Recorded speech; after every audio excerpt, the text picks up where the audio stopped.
And good evening. Welcome out to Mound City as we get set here for high school football action. It's week number 3 of Friday Night Lights here on Albany TV. And it's a matchup between the Grand River Conference and the 275 Conference. It's the Albany Warriors of the GRC and the Mound City Panthers of the 275. I'm Jared Rolvis. I'll be joined along with Brett Williams tonight doing our color commentary and camera work for you. Let's go ahead and take a look around 8-man football for the night, starting with the Grand River Conference. Again, we've got a matchup here in the GRC versus the 275. Albany ranked number 7 in the media poll this week after a win last week over Stanberry. They take on Mound City team, a perennial contender in 8-man football.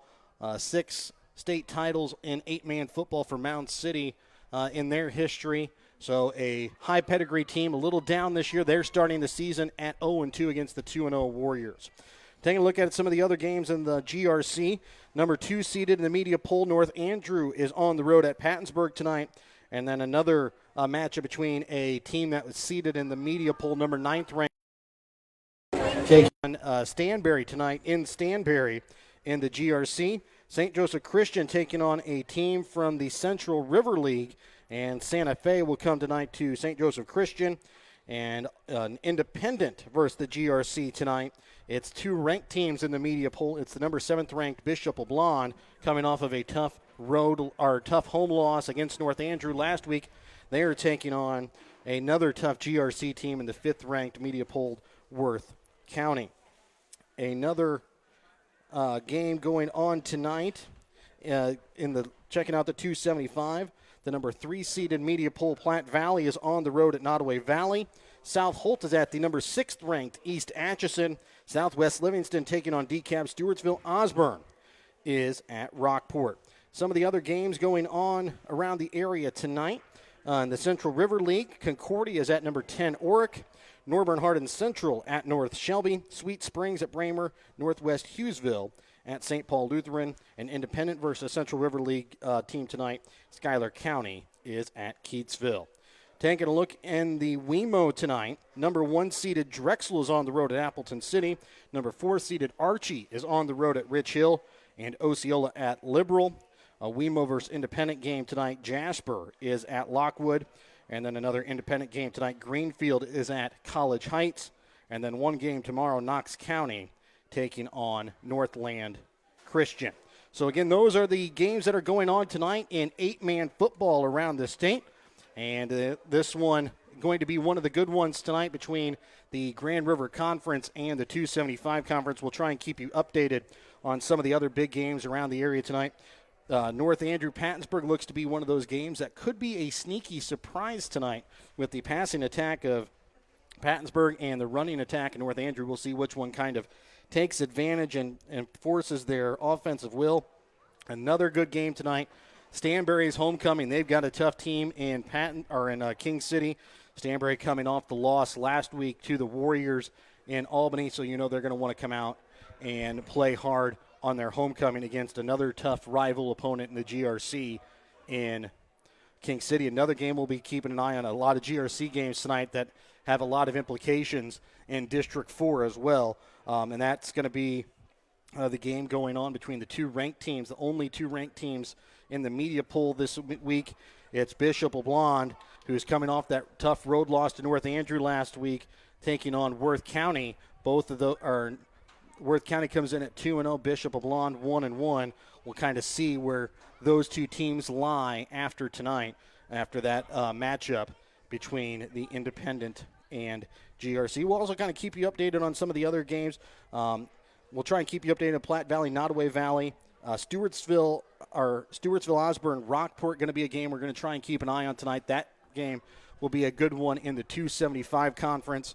And then South Holt, East Atchison, that's always a real tough matchup between those 2 teams in the 275. So we'll try and keep you updated on that as well. We'll be back after this quick break. We'll kind of dissect this game a little bit between me and Brett Williams as we get set for kickoff tonight between the GRC and the 275. When we come back in a moment here on Albany TV. Show your school spirit with a BTC Bank school mascot debit card. Choose the card that fits your favorite local school, and you can earn that school extra cash. Available for new accounts or replacement cards for an existing account. Visit one of BTC Bank locations and get your school mascot debit card today, where they can instantly issue your new card. BTC Bank, community-minded just like you. Member FDIC. Community-minded just like you. BTC Bank. Pettyjohn Auto Center in Bethany and Albany is a proud sponsor.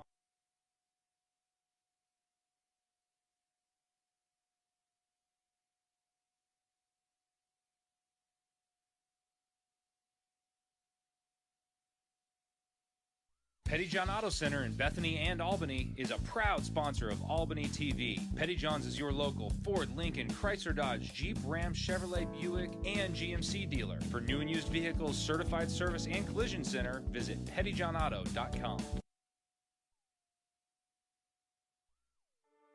Winner's Circle Trophies and Awards North in Albany is your hometown trophy and award shop. Winner's Circle North makes all kinds.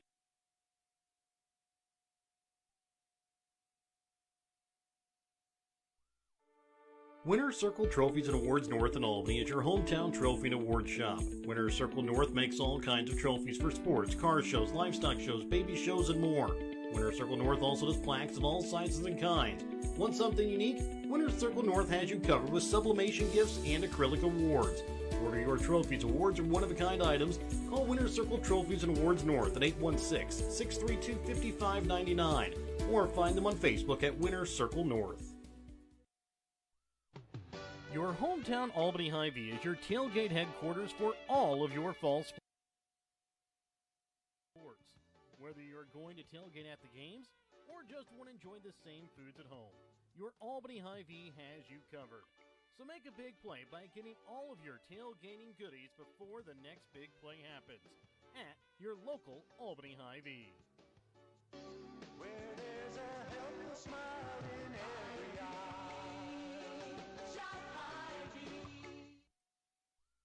And welcome back out again here to Mound City as we get set here for high school football action tonight.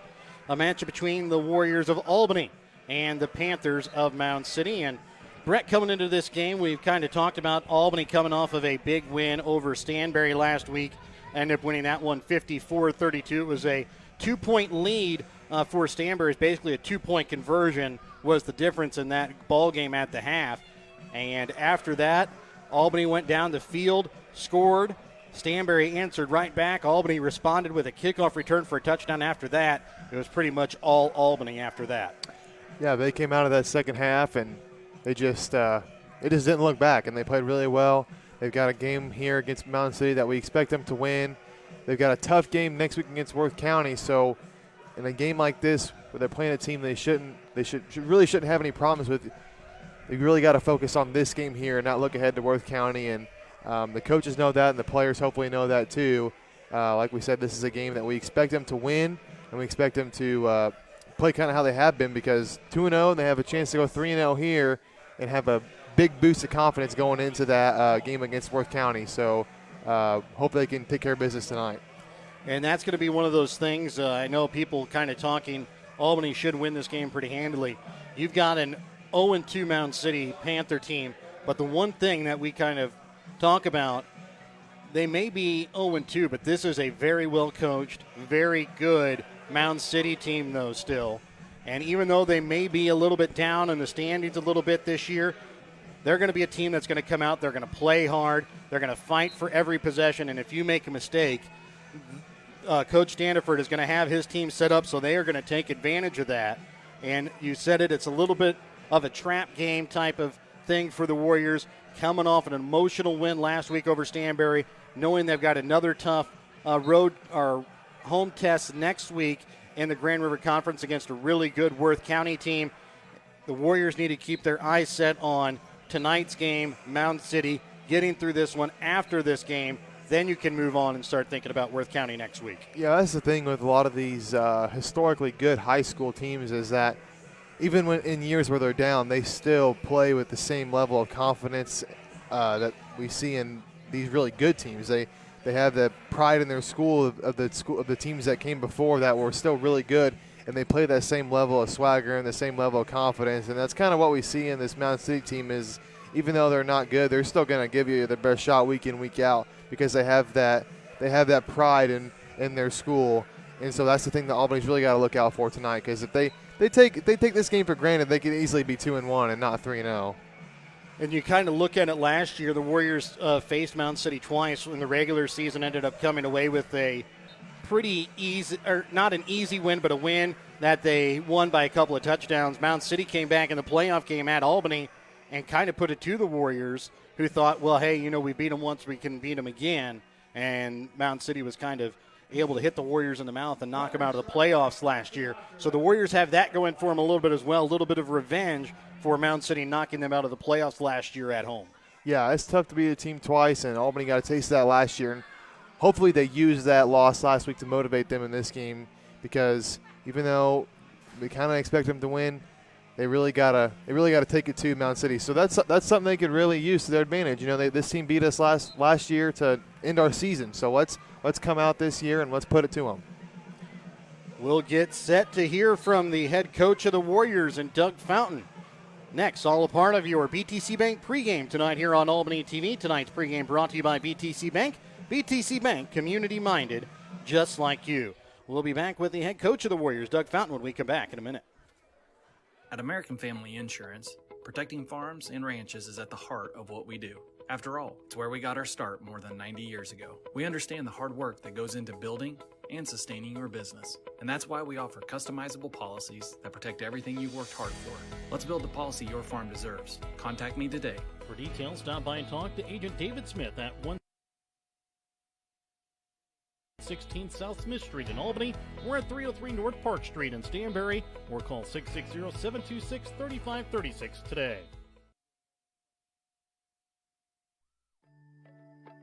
In life, as in football, there's nothing like a good coach to help you achieve your goals. Someone you can turn to for guidance. Someone with a game plan to help you build up the financial strength you need for retirement, family security, and life. With a Prudential financial professional, that's what you get. Someone who can help you build a financial strategy. To get started, contact Nick Smith, a financial advisor with Prudential, at 660-726-3396. That's Nick Smith at 660-726-3396. Nick Smith, offering investment advisory services through Pruco Securities, LLC, Pruco, offering insurance and securities products and services as a registered representative of Pruco and an agent of issuing insurance companies. If you are in the market of buying or selling your home, farm, or hunting property, contact Tammy Wynn Siddons of United Country Nelson Real Estate. Tammy and the entire team of agents at United Country Nelson Real Estate in Gentry, Harrison, Mercer, Worth, and Davies counties can help you find the right property for your needs. Call Tammy Wynn Siddons today to buy or sell your property at 660-726-8104. Check out all of United Country Nelson Real Estate's current listings at nelsonsoldit.com.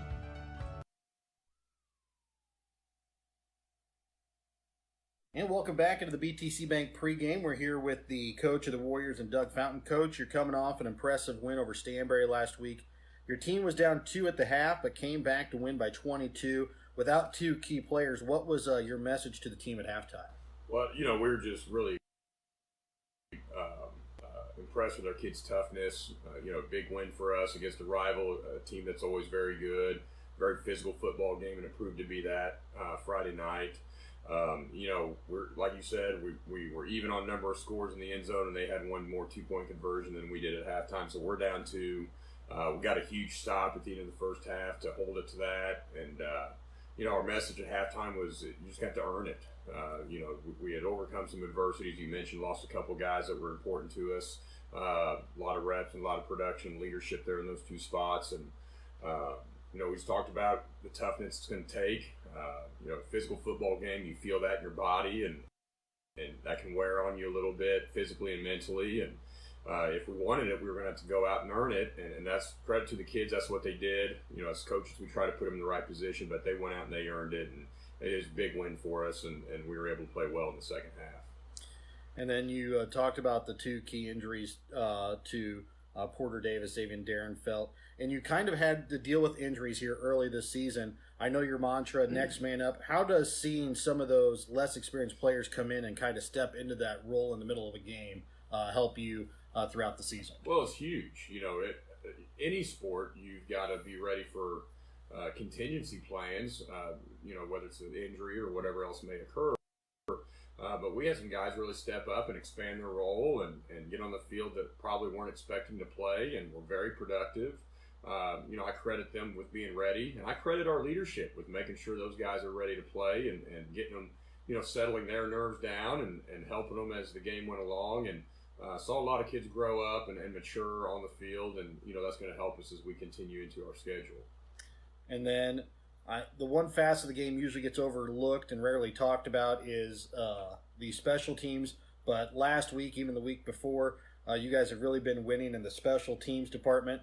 What has that meant to your team, winning in the special teams? You're right. It does get overlooked, and maybe not by number of reps. It's probably not a third of the game, but in terms of impact, it can certainly be an entire third of the game. And for us, we've been able to win the special teams battle.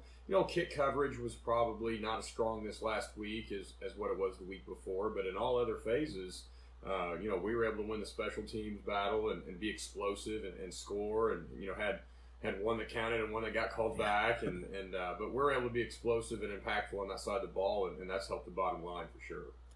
And then tonight you have your first road test against a perennial powerhouse in 8-man Mound City. This year, a little bit down start of the season. Talk about the dangers of a team that this brings after an emotional win for your team last week. Well, it was an emotional win for us, and so making sure our heads are right and our bodies are right and focusing on us, no matter who we play and what their record may or may not be. Making sure that you're ready to continue to improve and not stagnate or regress, certainly. In terms of Mound City, I don't care what anyone's record is. Mound City's a physical, high-functioning, well-coached football team, and they'll be ready give us their best shot, and their best shot's pretty good. And so we've got to make sure that our focus is on ourselves and that we continue to get better and we improve through the night. And what sort of things will we have to see from your team tonight for you guys to secure the win and move to 3-0 on the season? Well, the formula doesn't always change. We want to be very physical on both fronts, offensive and defensive lines. We want to rally to the football and get lots of hats there and be great tacklers in space and force turnovers. Offensively, we want to finish all runs with great ball security and finish forward. We kind of talk about, there's a lot of overlap in sports, and so one of the analogies we use is in baseball. If you're swinging for the fences, you might get a hold of one, but you're going to strike out a lot. But if you're swinging for contact, you get later innings, that contact goes a lot further. And so we try to do the same thing offensively. We want to swing for contact. We want to be physical and punch chunks in you, and then as that game wears on, those chunks get bigger and bigger, and eventually they become big ones. All right, thanks again, Coach. Good luck tonight. We will be back with more BTC Bank pregame as we get set for the B&G in the Morning podcast starting lineup in just a moment here on Albany TV. Schultz Convenience Store on 136 in Albany has everything you need to keep you running. Schultz has coffee and gas to get you moving in the morning. Fountain Pop, sandwiches, and Champs Chicken to fuel your lunchtime hunger. They also carry candy and ice cream to keep you awake during the afternoon. At night, Schultz adult beverages and scratchers to help you unwind. That's Schultz Convenience Store in Albany, where they can fuel you up in more ways than one. Hogue Lumber Company in Albany is here to help you with all of your DIY projects. Whether you're doing a home remodel, some repair work, a painting job, or a plumbing job, Hogue Lumber Company's dedicated staff can help you get the materials that you need to do the job right.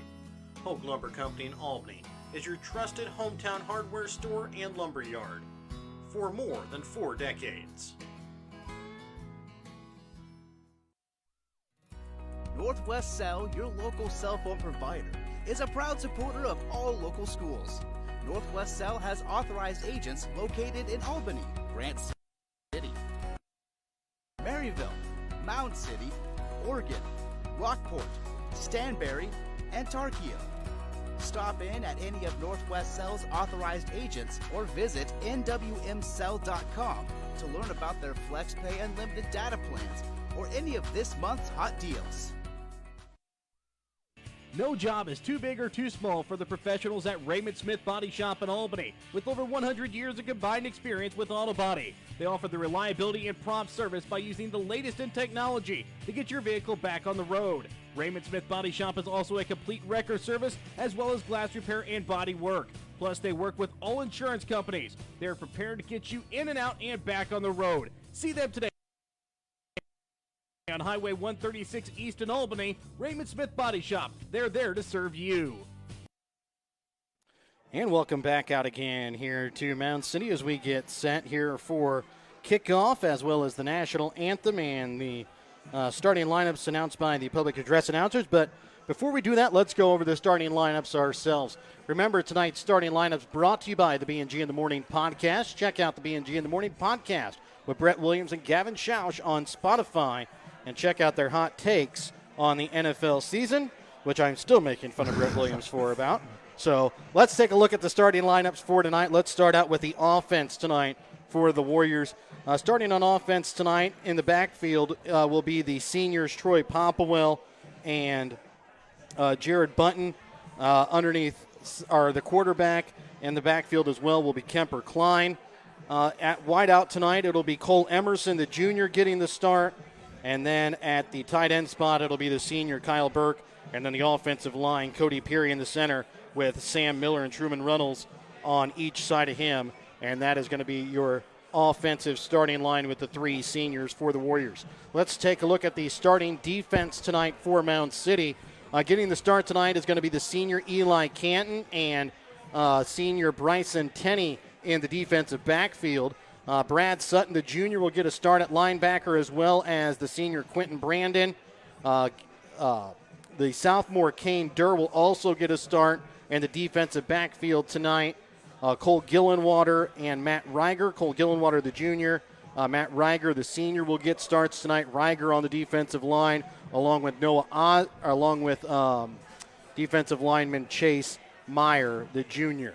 So again, that's a look at the offensive starters tonight for the Warriors, the defensive starters tonight for Mound City. Again, tonight's starting lineups are brought to you by the B&G in the Morning podcast. Check out the B&G in the Morning podcast with Brett Williams, Gavin Schausch on Spotify. Couple of changes in the lineup tonight, Brett. Porter Davis not getting the start offensively. He's a game-time decision tonight for the Warriors. We'll see whether or not he makes it into the game tonight. Xavier Darrenfeld out tonight with his injury. Again, both of them were injured in the game against Stanberry last week on the first drive. Yeah, it's going to be next man up for the Warrior backfield. Luckily, they've got really good depth at that position. We're going to see a lot of Troy Popplewell, Jared Bunton, maybe a little bit of Quentin Herkman. We're uncertain about his availability too, but he is available tonight. So we're going to see a little bit of Quentin Herkman too, and Porter Davis may or may not play. If he does, it's going to be mostly defense, we heard. So we're going to expect more of the Emerson brothers out at receiver too on offense. And they also ran a couple of wide receiver reverses last game as well, so that's something to watch out for as well. We'll get set here for the national anthem. We'll let the Mound City marching band let you listen into the national anthem. Veterans, feel free to render a hand salute as we honor our country with the playing of our national anthem.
London Panther Band under the direction of Mark Ryan again. Katie Morant, great job, band.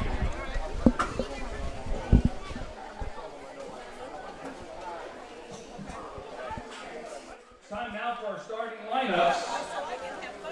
We'll begin with the offense for the Albany Warriors. Starting at running back, a 160-pound senior, number 2, Troy Popplewell. At quarterback, a 200-pound senior, number 7, Kemper Klein. At wide receiver, a 150-pound junior, number 25, Cole Emerson. At running back, a 160-pound senior, number 28, Jared Bunton. On the offensive line, a 240-pound senior, number 52, Sam Miller. Also on the line, a 210-pound senior, number 58, Cody Perry. On the line, a 210-pound senior, number 75, Truman Reynolds. And rounding out the offense, a tight end, a 160-pound senior, number 85, Kyle Burke. And now the starting offense for the Mound City Panthers. Starting at tight end, a 145-pound senior, number 4, Eli Caton. At tight end, a 150-pound senior, number 5, Bryson Tenney. At running back, a 180-pound senior, number 9, Quentin Brandon. At quarterback, a 155-pound junior, number 16, Cole Gillenwater. On the line, a 160-pound senior, number 18, Matt Ryder. At running back, a 130-pound freshman, number 34, Nick Ivey. On the line, a 220-pound senior, number 42, Noah Oswald. Rounding out the offense on the line, a 230-pound junior, number 60, Chase Meyer. Albany is coached by Doug Cotton, assisted by Glenn Hamilton, Jake Nichols, and Bobby Smith. Mound City, coached by Peter Sanford, assisted by Jason Tenney. So again, those are the offensive starters for both teams there, announced by the public address announcer. Remember, tonight's starting lineups brought to you by the B&G in the Morning podcast. Check out the B&G in the Morning podcast with Brett Williams and Gavin Schausch on Spotify.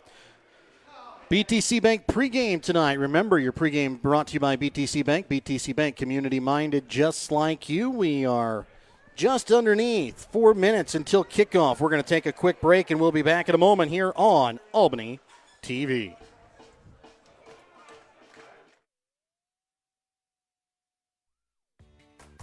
Whether you're hungry for a burger, steak, fish, Mexican, or fresh salad bar, Papa's Family Restaurant in Albany has it all. Papa's also has daily lunch specials with the lunch buffet on Wednesdays.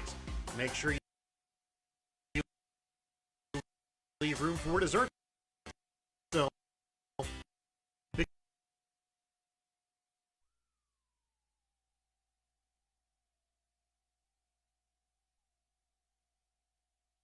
Sorry about that. Having a little bit of audio trouble there with some of our ads, but I'd like to thank all of our sponsors, including Papa's Family Restaurant. Let's actually thank all of our sponsors here for bringing you tonight's broadcast of Albany Mound City Football.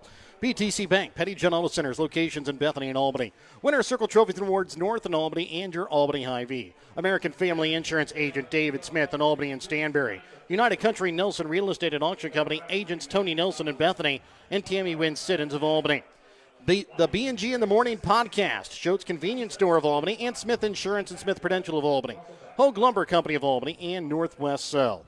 The Raymond Smith Body Shop in Albany and Papa's Family Restaurant in Albany, East Fork Lodge Legacy Event Center in Albany, and Andy's Whistle Stop located in downtown Albany. The City of Albany and the Albany Booster Club, the Albany and Mound City School Districts, and the Printery and New Shop are located in Albany.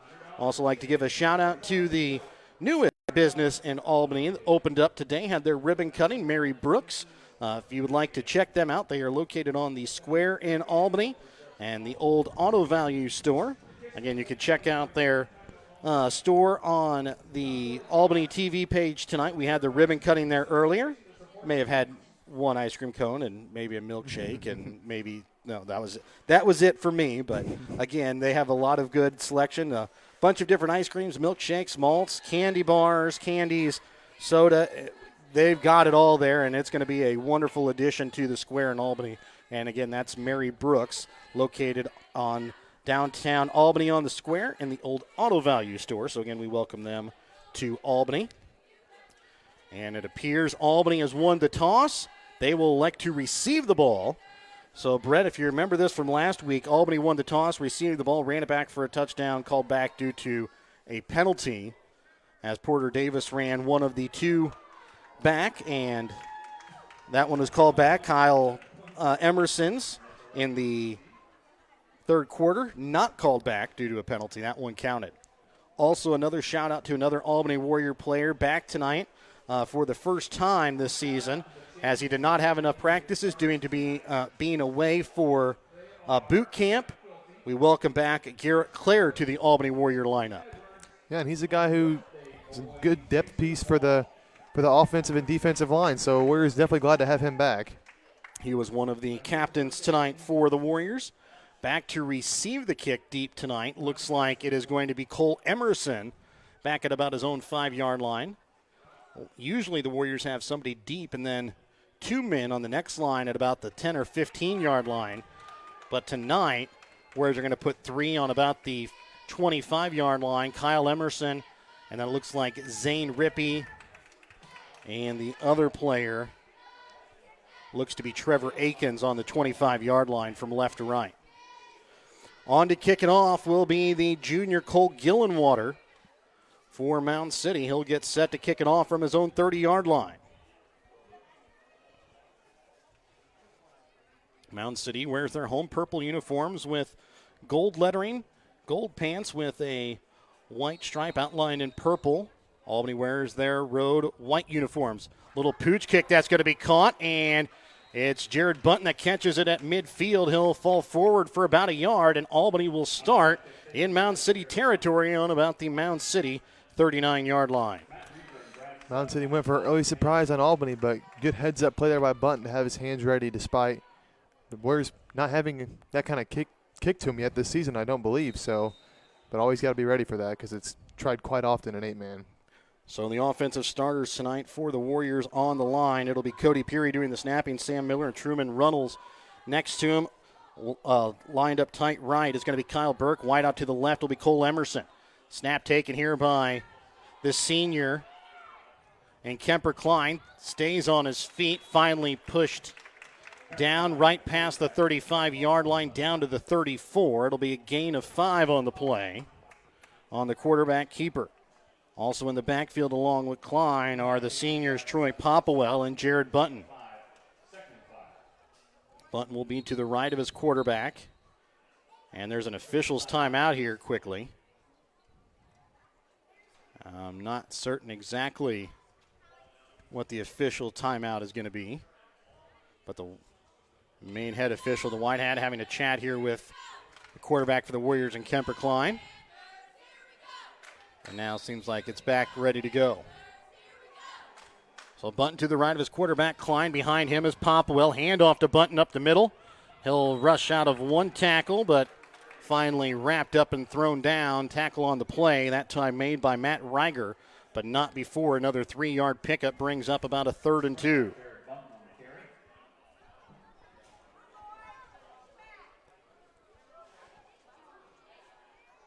Third and 2. Next snap here comes from the Mound City 31.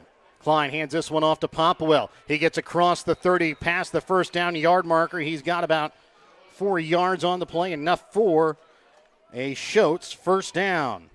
Remember, you can score a first down too when you keep your car and body fueled at Schultz Convenience Store in Convenience Store in Albany off US 136.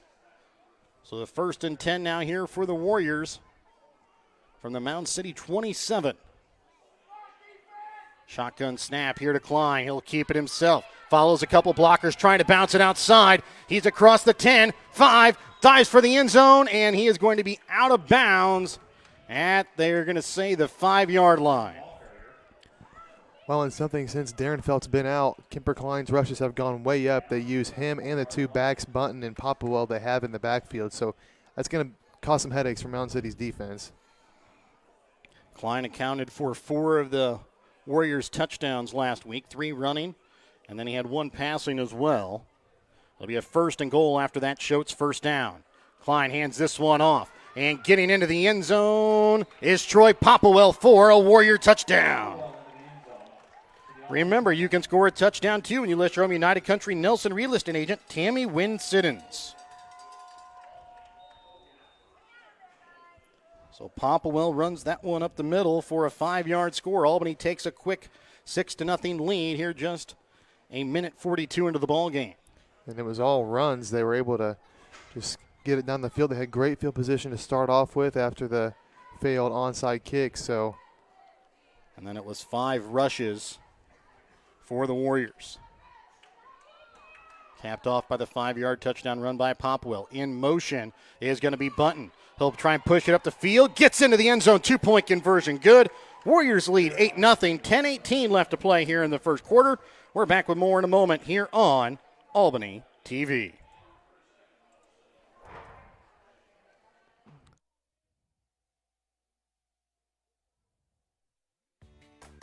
Whether you're hungry for a burger, steak, fish, Mexican, or fresh salad bar, Papa's Family Restaurant in Albany has it all.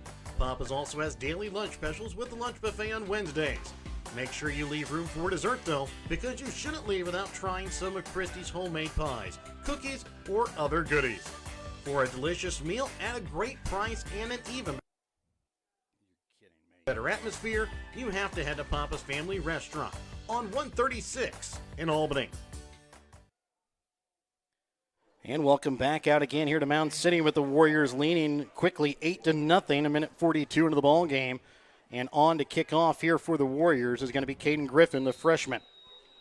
He's kind of taking over the kicking duties with Xavier Darenfelt out. This one going to be kicked and caught at about his own 22-yard line. And catching it and being thrown down at the 30-yard line, I believe, is going to be Kane Durr, the sophomore. And Albany drove it right down the field and scored on Mound City in less than 2 minutes. They also had good field position. Mound City's got to go a little farther here, but they've got to respond because this Albany Warrior offense has been pretty good these first 2 weeks. So Mound City will start on their own 30-yard line. We'll take a look here at the starting defense here in just a moment. Starting defensive line will feature Seth Miller, Kyle Burke, and Jared Button. And this one going to be handed off, rushed out to the left side, and it's Quentin Brandon that picks up about 2 yards there on the carry. Take a look at the starting offensive line here for Mound City. It's Chase Meyer as well as Noah Oswald and Matt Reiger. Running backs are going to be Nick Ivey and Quentin Brandon. Quarterback is Cole Gillenwater, who will take the snap from underneath centers. We'll give you the tight ends here after this 2nd and 8 play. This one going to again be handed off to Brandon, and he is going to be taken down shy of the 35-yard line, down at the 34.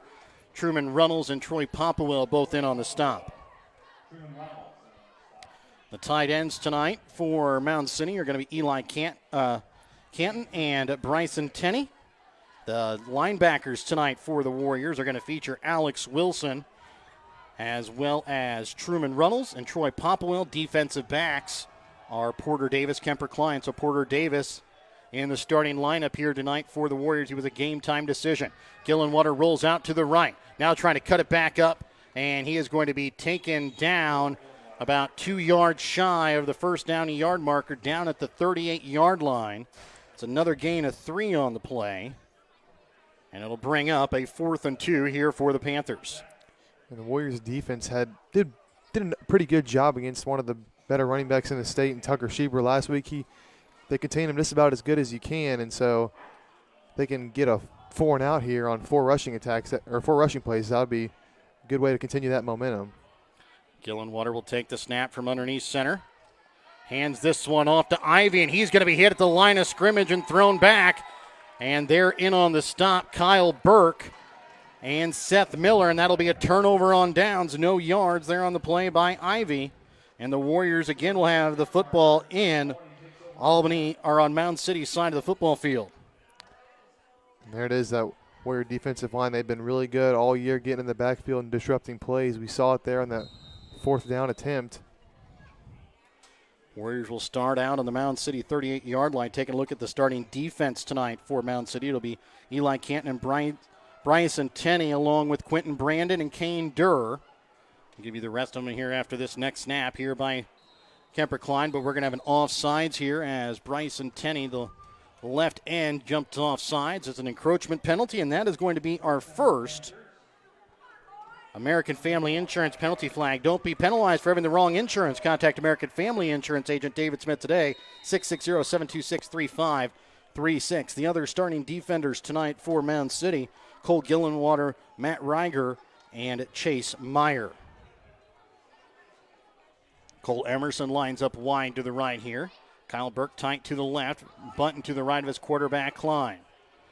Klein looking to pass, looking for Cole Emerson, and this one's going to go off the back of Eli Canton, and it'll fall incomplete. Yeah, Canton was in between the ball and Emerson. Emerson tried to kind of slow up a little bit because he kind of had to come back for that one, and good play there by Canton, just be right on the hip of Emerson. So it'll be a 2nd and 5 here for the Warriors from the 32-yard line here of Mound City. This one is going to be kept here by Klein. He's here on the near sideline, and he is going to be tossed out of bounds inside the 20-yard line down at the 19. There on the stop is Eli Canton. That's going to be a Schultz first down. Remember, fuel your car and body at Schultz Convenience Store in Albany off US 136 to keep you moving like the Warriors are keeping their chains moving here. It's a 15-yard run that time by the quarterback, Klein. Kyle Emerson now checks in for his brother Cole as he'll line up wide out to the left. Bunton to the left of his quarterback here. He'll get the handoff, rushes up the middle, and he's taken down just shy of the 10-yard line, down to, it looks like, the 11. It'll be a 2nd and 2 now upcoming after the big run by Jared Bunton. Again, Xavier Darrenfeld out tonight for the Warriors. Porter Davis did get the start tonight on defense, but he may be limited in tonight's ball game. He was a game-time decision, looking for Kyle Emerson on the curl route. Spins, and he'll be thrown down. Eli Canton is there on the stop, down to the 5-yard line, but that is going to be enough for another Schultz first down. Remember, you can score a first down, too, when you fuel up your car and body at Schultz Convenience Store in Albany off US 136 to keep you moving like the Warriors are keeping this drive moving. That was a pretty good tackle there from Canton. Kyle Emerson, he's not very big, and he's pretty fast, so he's not that easy to tackle. And now Klein will keep it himself on a 1st and goal from the 5, reaches into the end zone. Touchdown, Warriors. So a 5-yard touchdown run for Kemper Klein. And that will give us also United Country Nelson a touchdown as well. Remember, you can score a touchdown, too, when you list your home United Country Nelson real estate agent, Tammy Wynn Siddons. So Klein scores from 5 yards out after Popwell did it on the last drive. So Klein will take the snap. Here comes pressure, gets away, and he's going to waltz into the end zone for the 2-point conversion, 16-0. Warriors with the lead, 7:32 left to play here in this first quarter, and there's going to be an official's water timeout. We'll be back with more in a moment here on Albany TV. Hi, this is Jamie at East Fork Lodge and Ranch in Albany, Missouri. On behalf of my family, I would like to thank everyone for their thoughts and prayers for the loss of our main lodge due to a fire in August. Thanks to the efforts of the firefighters that night, we still have our 3 cabins, the East Fork Chapel, and the Legacy Event Center available to rent. We also wanted to let everyone know that we do plan to rebuild, and when we do, it will be bigger and better than before. For more information, please contact me at jamie@eastforklodge.com. Andy's Whistle Stop is a fully functional coffee shop with Wi-Fi located in an old church with stunning stained glass windows in downtown Albany. Andy serves specialty lattes, drip coffee, Americanos, cappuccinos, hot chocolate, Italian sodas, and tea, along with in-house made baked goods. Andy's is open Monday through Friday, 6:30 a.m. to 2 p.m., and on Saturday, 8 a.m. to 3 p.m. Start your morning in a beautiful setting in downtown Albany at Andy's Whistle Stop. Sorry, I have been informed it is Eli Caton, not Canton. Sorry, I've been adding an N in there, so I apologize for that. We'll get that corrected here for the rest of the broadcast, hopefully. So now kicking off will be Caden Griffin. He'll kick off from his own 30-yard line.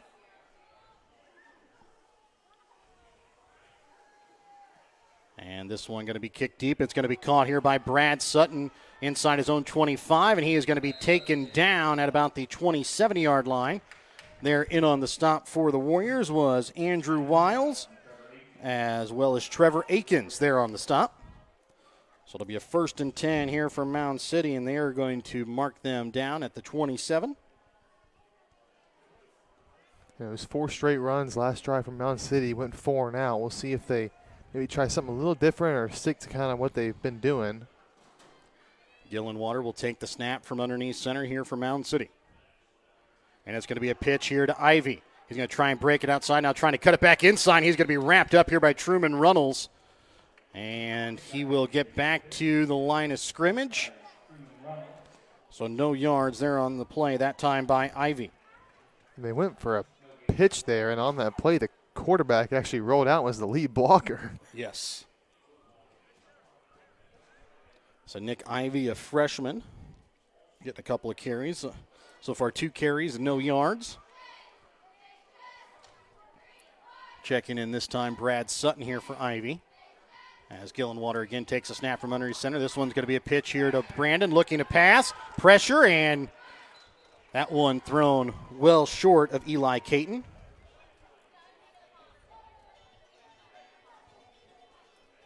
So, and that's one thing for Mound City. The defensive line for the Warriors has been in every quarterback's face so far this season.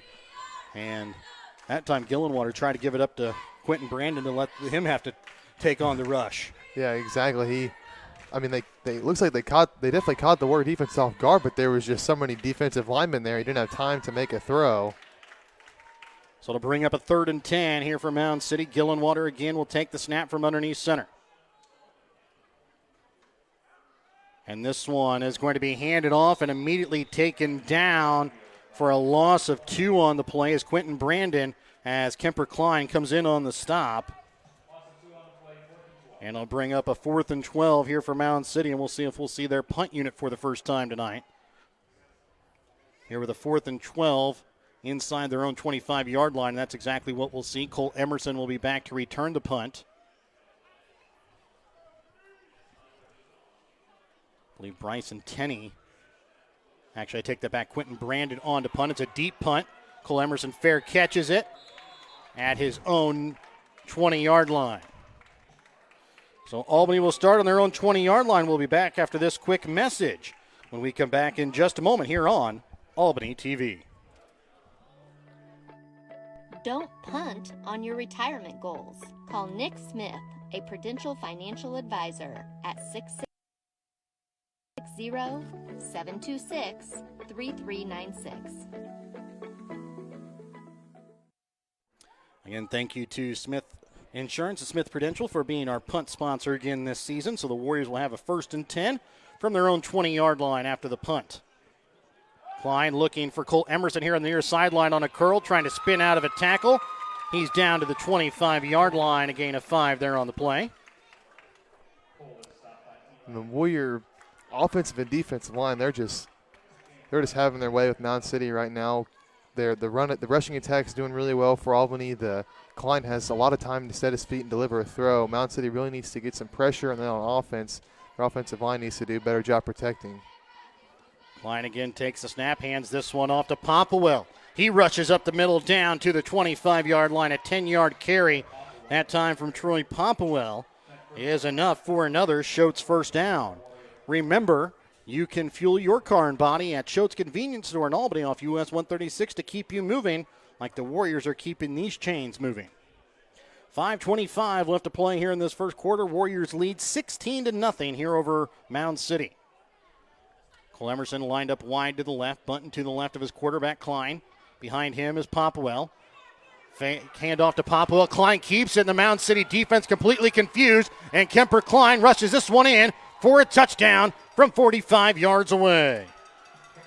Well, that was a good fake because they got the cameraman.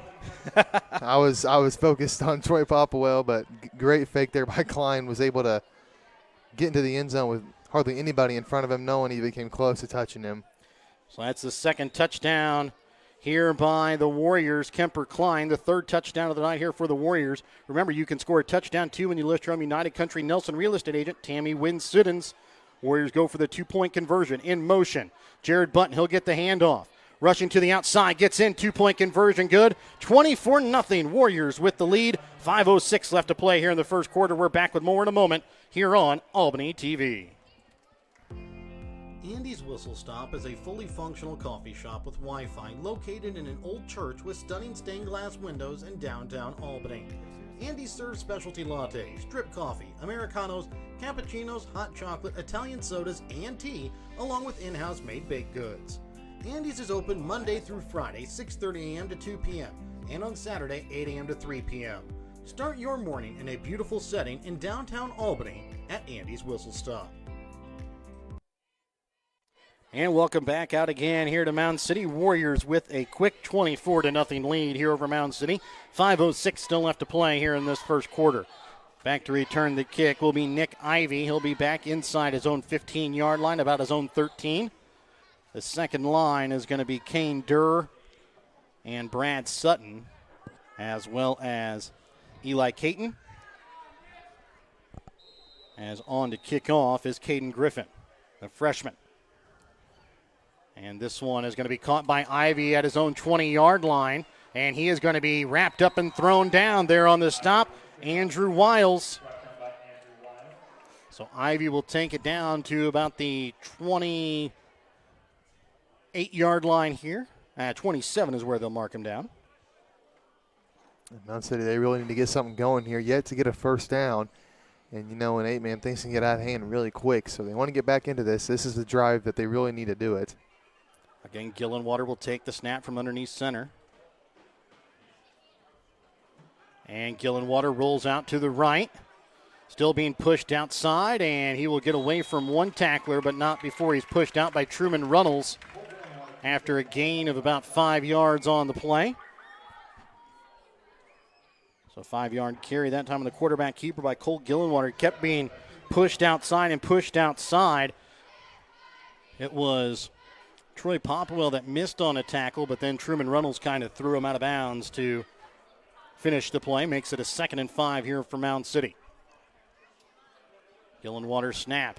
Handoff to Ivy, and he gets hit immediately as he takes the handoff, and he is going to lose about 3 yards on the play. Back down to about the 31-yard line. So Nick Ivy so far, 3 carries, negative 3 yards. Yeah, and it's just been a good performance from the Warrior defensive line. They're just really having their way with this Mound City offensive line. No matter how good your running back is, if no one's blocking that well for him, it's just not not a recipe for success. So a 3rd and 8 upcoming, 4:05 left to play here in the quarter. Warriors lead 24-0. Gillenwater rolls out, looking to pass. Again, pressure. Throwing over the middle of the field. Intercepted is Porter Davis. And he's going to run it down the sideline and runs out of bounds at about the 31, which was the original line of scrimmage there. So an interception by Porter Davis. And that is going to be, I believe, his 2nd already on the season. Yeah, making plays, and he's only playing defense. He went out of bounds pretty quick there because he's not supposed to. I think they kind of want him to play it safe a little bit, so took it out of bounds. But, hey, gave his team really good field position, and now they've got a chance to extend this lead to 30+. Underneath 4 minutes left to play here in the first quarter. Cole Emerson lines up wide to the right. Kyle Burke tight to the left. Button to the right of his quarterback. Pop well behind him. Klein looking to pass. Looking deep for Emerson. And this one's bounced up off of Eli Caton, and then it's going to be intercepted here by Gillenwater. In the end zone, and Gillenwater is going to be shoved out of bounds at about the 35-yard line. And then here on the near sideline, it was Kemper Klein that about took a really bad fall. Yeah. He knocks over the second bench here on the Mound City sideline and knocks over their water cooler as well. But it was a pass that was deep by Klein, and it just hit off of Eli Caton, and then it was off of him, caught by Cole Gillenwater in the end zone. He returns it back to the 35-yard line. Yeah, they're taking pretty deep shots to Cole Emerson. He's got good speed, but just not really the ability to go up over somebody and grab the ball, and it popped it up there. So 1st and 10 here for Mound City. Gillenwater underneath center. Takes the snap, rolls out to the right. He tries to cut it back upfield. He's going to be hit by Truman Runnels. A loss of a yard there on the play, and that is going to be your first Albany Hy-Vee sack of the game. Remember, you can fill up your grocery sack with everything that you need from your Albany Hy-Vee. Runnels, he had several big hits last week. He continues it there. That was a big hit, proving why he's one of the best linebackers. He's a linebacker you take notice of as well, wearing one of those odd numbers, number 75. Not usually a linebacker number, but he comes in and you'll know him pretty quick after just a play or two if you're on offense. Yeah, he's able to affect just about every play. So Gillenwater underneath center, underneath 3 minutes left to play here in the quarter, and a timeout going to be called here by Mound City before the play clock runs down. So we'll take a timeout as well. This a Petty John Auto Center timeout. Check out Petty John Auto Center on Facebook or online at pettyjohnauto.com. In our friendly small town of Albany, Missouri, we have community-minded businesses, great places to eat and shop, a historic Carnegie Public Library, community center, pool, 9-hole golf course, multiple places to worship, and a strong school system. Albany is the seat of Gentry County, located off Highway 136 in the heart of northwest Missouri. Albany is a fun place to visit, but an even better place to live, where we have small-town roots with a big-town feel. Looking for a new or used vehicle? Petty John Auto Center in Bethany and Albany has got you covered. Petty John's makes buying your next vehicle transparent, simple, and easy. We have no hidden fees and upfront pricing on every vehicle in stock at pettyjohnauto.com. That's pettyjohnauto.com. And welcome back out of the Petty John Auto Center timeout. It'll be a 2nd and 11 here for Mound City. Gillenwater takes a snap from underneath center. This one a handoff to Ivy. And this time I take that back. It was Quentin Brandon that got the handoff. And he's going to pick up about a yard on the play back to the original line of scrimmage. Brings up a 3rd and 10. Mound City's going for several misdirections, but it just credit to the Warrior defense, honestly, just for not going for the fakes.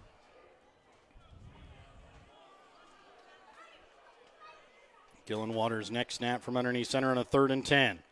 Rolls out to the right to pass, now looks back to pass, and that one goes through the hands of Brad Sutton. Kyle Burke there not realizing the ball goes over his head. Otherwise, he had a shot at that ball as well, but that one goes through the hands, incomplete, of Brad Sutton. Yeah, Sutton had the step on Burke, but it was a little underthrown. But, yeah, like you said, I don't really think Burke knew the ball was coming his way, or else he might have had a play on that too. After the first quarter, Rockport, Osborne, Stewartsville tied at 0 after the first quarter of play. Quentin Brandon on to punt again. This one going to be caught by Cole Emerson on the run. He gets out of one. He's across the 30. Now he's across midfield, and he's going to be knocked down there, but not before he gets it into Mound City territory, knocked down by Brad Sutton. And we'll be back after this quick timeout from our sponsors. Oh, yeah. Don't punt on your retirement goals. Call Nick Smith, a Prudential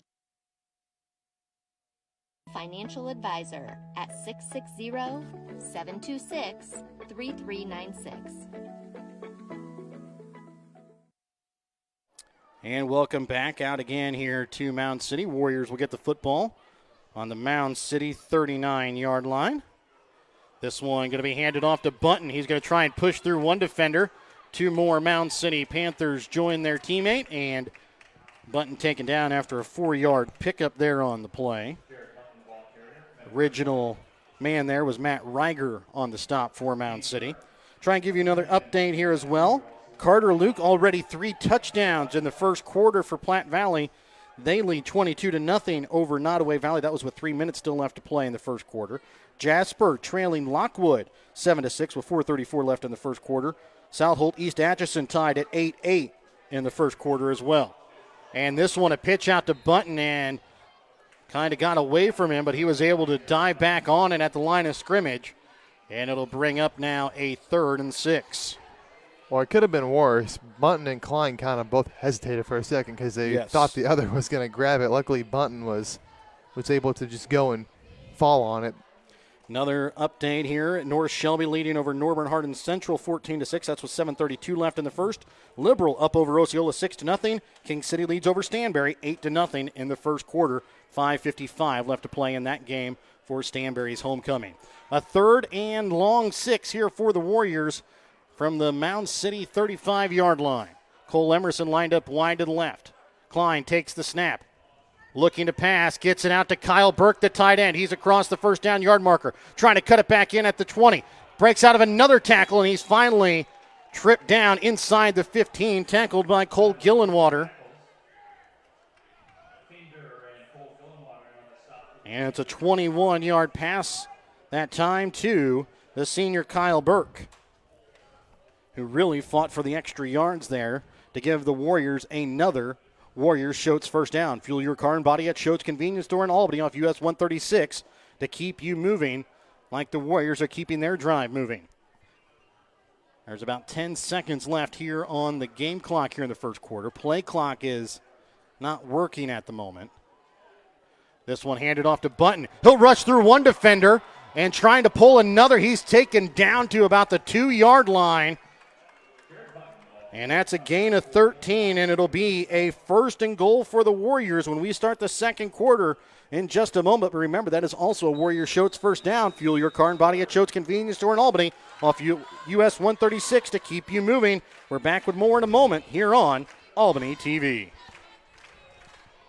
At American Family Insurance, protecting farms and ranches is at the heart of what we do.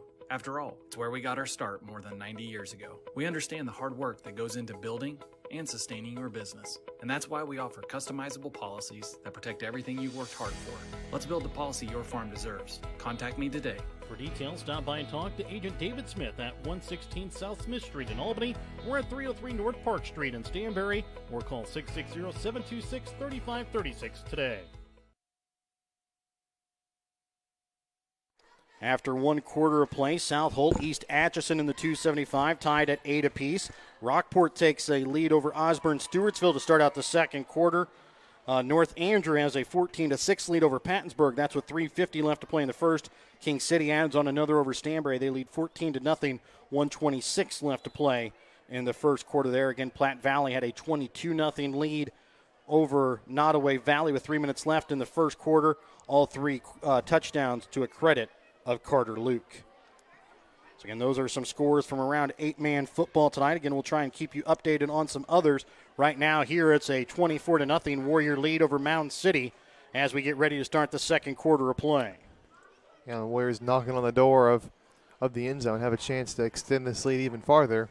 A 1st and goal from just outside the 1-yard line, about the 1.5-yard line.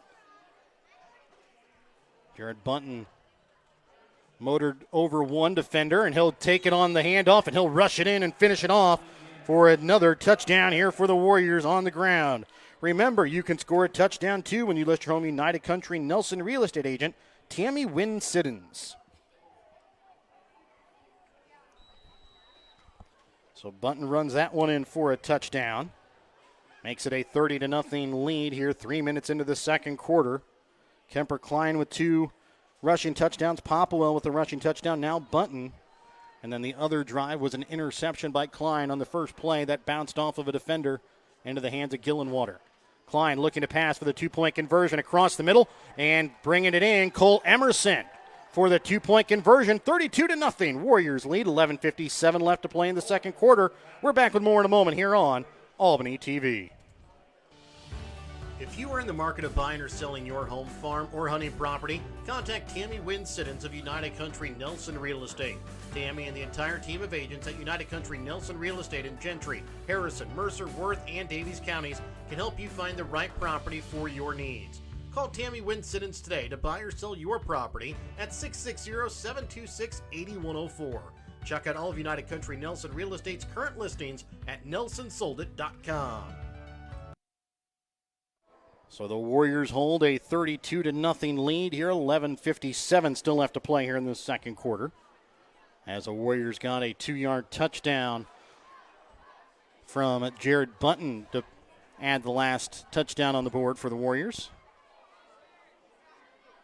Caden Griffin will kick off from the right hash. Again, back to receive the kick will be Ivy inside his own 20-yard line, about his own 18. Is the freshman Nick Ivy. Caden Griffin kicks this one on the ground. It bounces, hits off of a Mound City defender still on the ground, and finally Kane Durr just falls on it on his own 25, 26-yard line.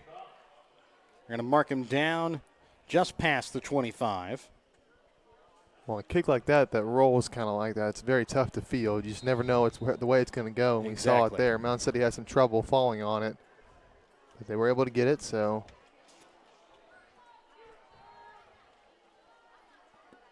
So Gillenwater will come underneath center again here for the Panthers.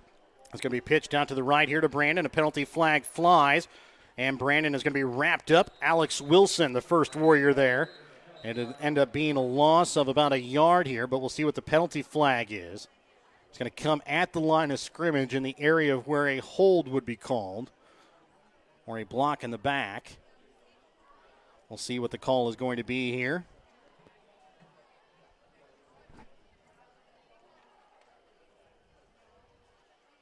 Waiting on confirmation here from the head official.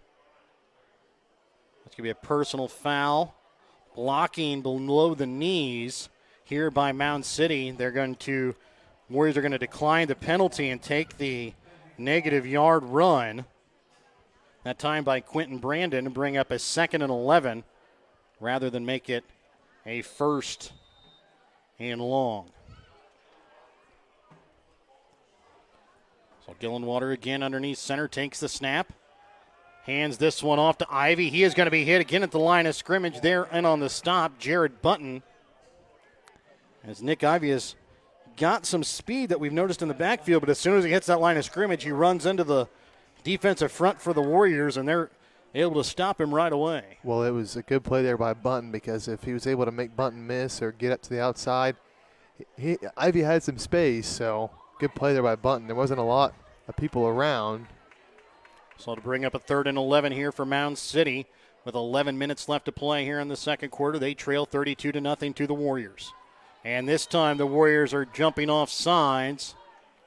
We'll see if they got caught due to a false start or if it's going to be an encroachment penalty here.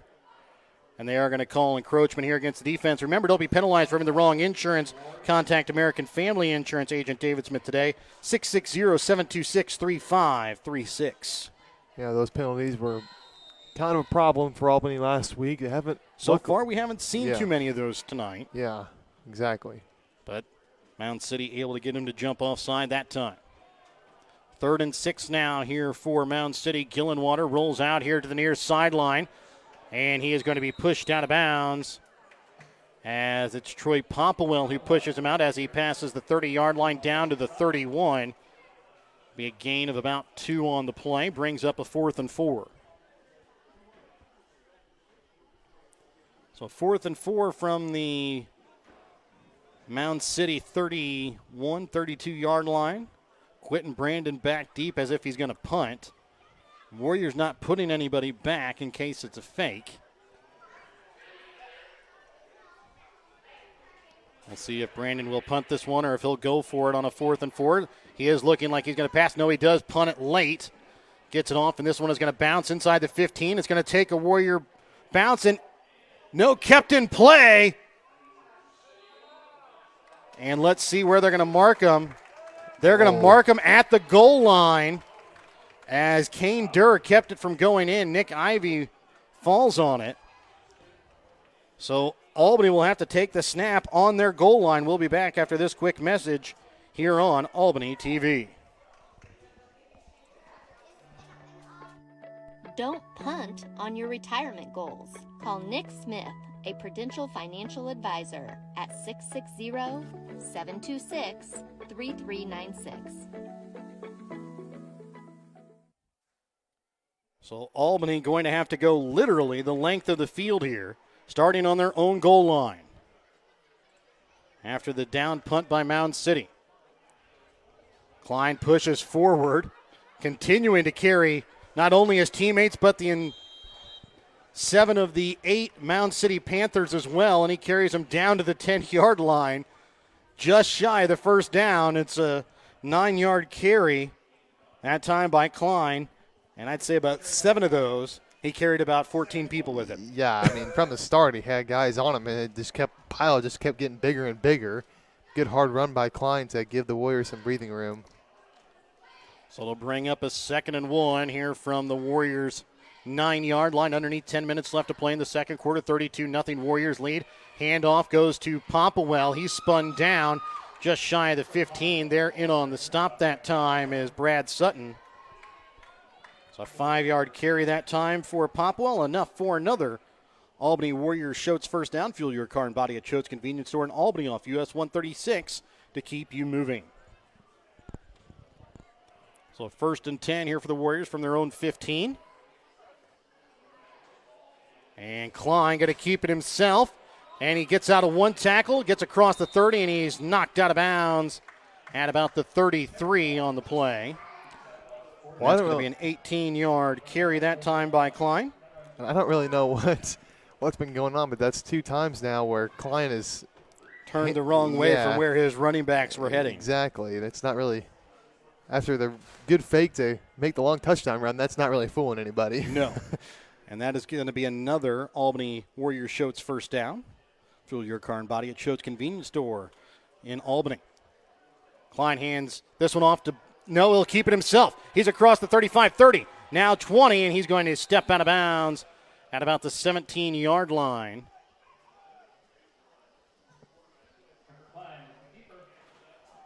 And about a 30-yard carry on the play that time from Kemper Klein. Enough for another Albany Warriors Schultz first down. Remember to fuel your car and body at Schultz Convenience Store off US 136 in Albany to keep you moving like the Warriors are keeping the drive moving on this drive. This will be the 5th play of the drive, and already they have 3 first downs through 4 plays. Klein looking to pass to Emerson. He'll get through 1. And he's going to be taken down just shy of the goal line, down at about the 2. Enough for another Albany Warriors Schultz first down.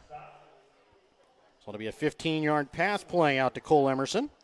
Remember, you can fuel your car and body at Schultz Convenience Store in Albany off US 136 to keep you moving.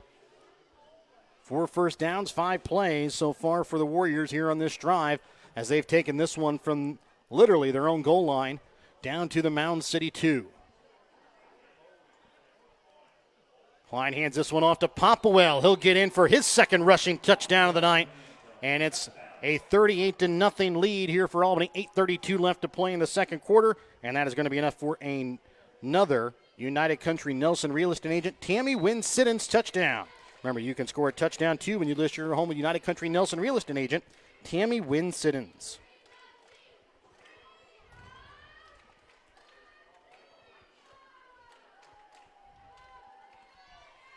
So a literal 80-yard drive that takes 6 plays for the Warriors. Klein looking to pass to the back of the end zone. Caught.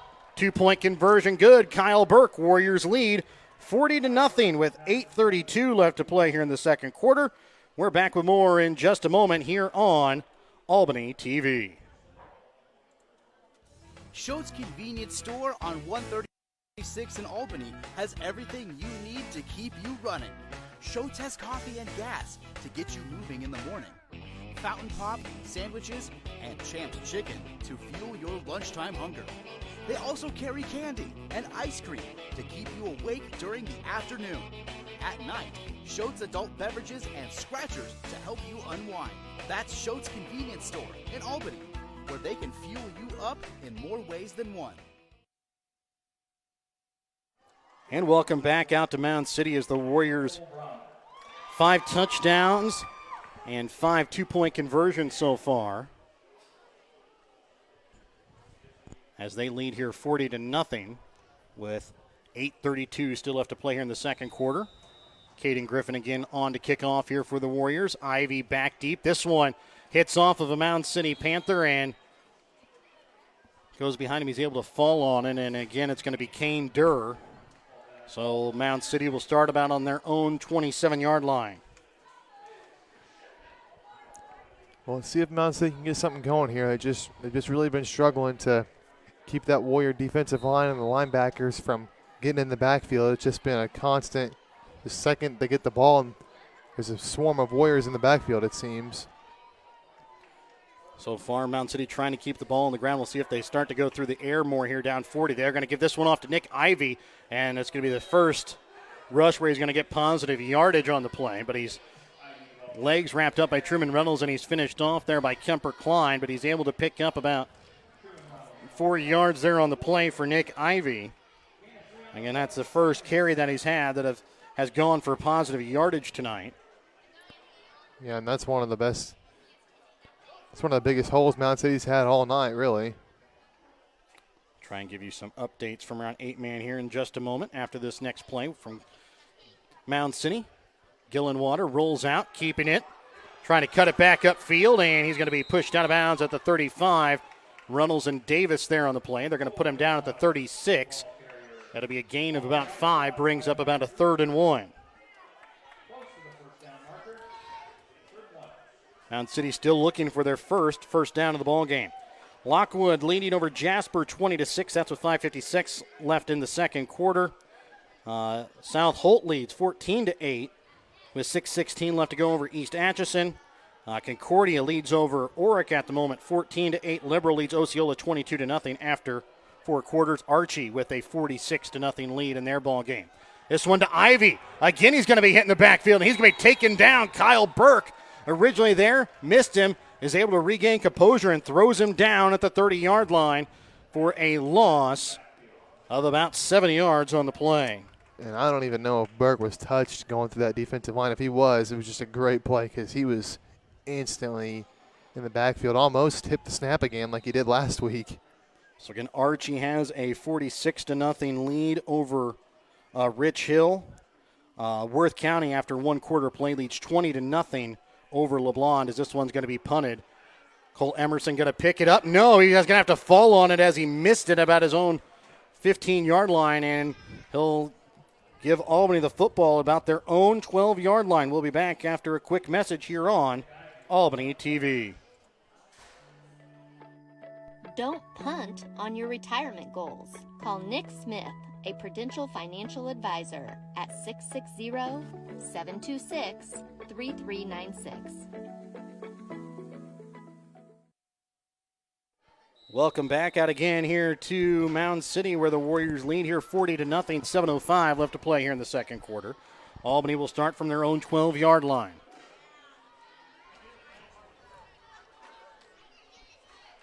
Kemper Klein keeps this one himself on the near sideline. It's across the 20, and he'll run out of bounds just shy of the 25 at the 24. It'll be a gain of 12 on the quarterback keeper, that time by Kemper Klein.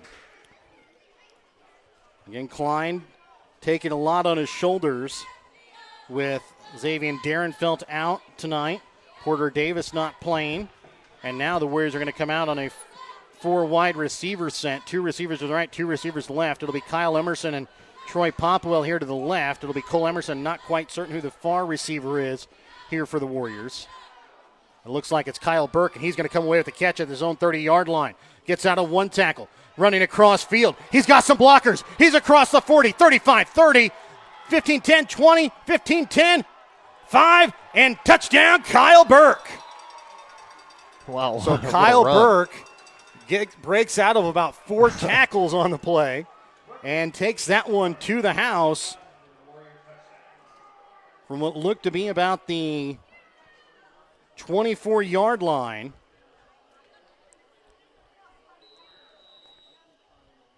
So a 61-yard pass play to Kyle Burke, the first receiving touchdown of the night for the Warriors, and that's going to be enough for another United Country Nelson Real Estate touchdown. We'll give you that here in just a moment as the Warriors go for the 2-point conversion. In motion, Cole Emerson here on the wide receiver reverse, cuts it back upfield, pushes in towards the end zone, and not going to make it for the 2-point conversion. But remember, you can still score a touchdown, too, when you list from United Country Nelson Real Estate agent Tammy Wynn-Siddons. Warriors lead 46-0, 6:41 left in the second quarter. We're back with more in a moment here on Albany TV. Hogue Lumber Company in Albany is here to help you with all of your DIY projects. Whether you're doing a home remodel, some repair work, a painting job, or a plumbing job, Hogue Lumber Company's dedicated staff can help you get the materials that you need to do the job right. Hogue Lumber Company in Albany is your trusted hometown hardware store and lumber yard for more than 4 decades. Northwest Cell, your local cell phone provider, is a proud supporter of all local schools. Northwest Cell has authorized agents located in Albany, Grant City, Maryville, Mound City, Oregon, Rockport, Stanberry, and Tarkio. Stop in at any of Northwest Cell's authorized agents or visit nwmcell.com to learn about their FlexPay unlimited data plans or any of this month's hot deals. And welcome back out again here to Mound City. Warriors lead 46-0. Caden Griffin set to kick off again here for the Warriors following that 61-yard touchdown pass from Kepper Klein to Kyle Burke. Caden Griffin again will kick off. Ivy back inside his own 20 at his own 18-yard line. This one a deep kick. Ivy will catch at his own 20-yard line on his shoe tips, and he is going to be knocked down shy of the 30-yard line down to the 29 for forward progress.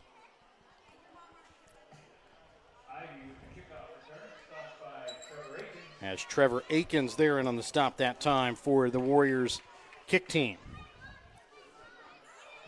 Well, Mound City, they're still looking for their first down of the game. Just have not been able to get anything going at all offensively. It came close last drive, but a great defensive play by Kyle Burke kind of stopped that. Gillenwater will take the snap from underneath center, but a penalty here against the Warriors as, again, they jump off signs. Remember, don't be penalized for having the wrong insurance. Contact American Family Insurance agent David Smith today, 660-726-3536. Left side of the defensive line there, Alex Wilson jumped off sides. Gillenwater hands this one off to Ivy, trying to cut it back up the middle.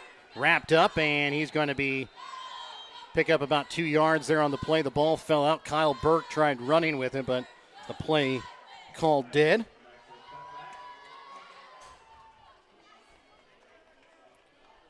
Brings up about a 2nd and 3 now here for Mound City, following the penalty and the 2-yard carry by Nick Ivy, the freshman. So far, really, for Mound City, the lone bright spot was the interception that bounced off of Eli Caton to Cole Gillenwater back in the first quarter. And that's pretty much been their only bright spot so far tonight. Gillenwater keeps this one looking to pass. Here comes some pressure.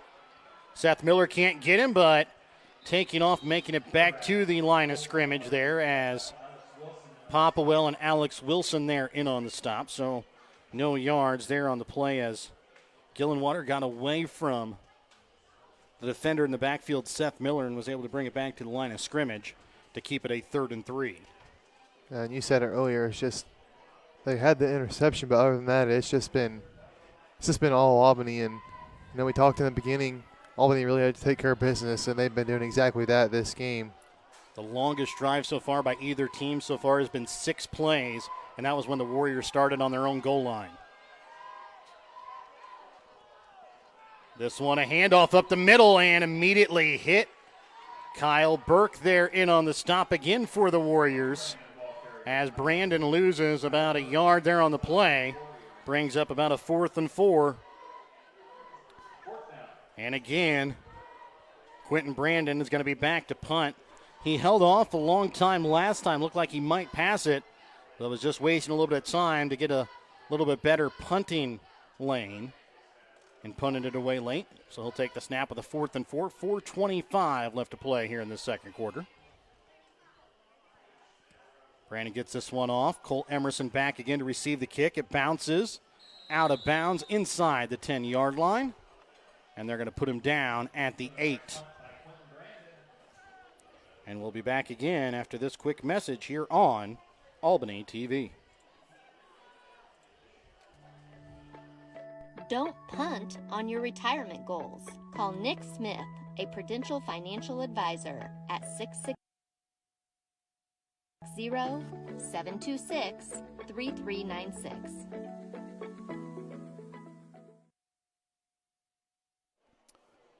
So through 7 drives for Mound City, they punted the ball now 5 times.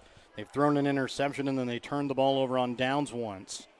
Warriors start on their own 8-yard line. 2 receivers to the right in motion. Cole Emerson, handoff is going to go to Troy Popplewell, and he's going to get across the 20-yard line down to the 21. And that is going to be a 13-yard gain, enough for an Albany Warriors Schultz first down. Remember, you can keep your car and body moving by visiting Schultz Convenience Store in Albany off US 136. Troy Popplewell's a guy. He's got very good speed. We've been seeing it in this game when he hits the hole the offensive line gives him. He's got really good speed out of the backfield. And now Mound City playing Gillenwater about 15 yards back, and this one not called dead. We'll see if it's a fumble, and it is. It went off of Popplewell.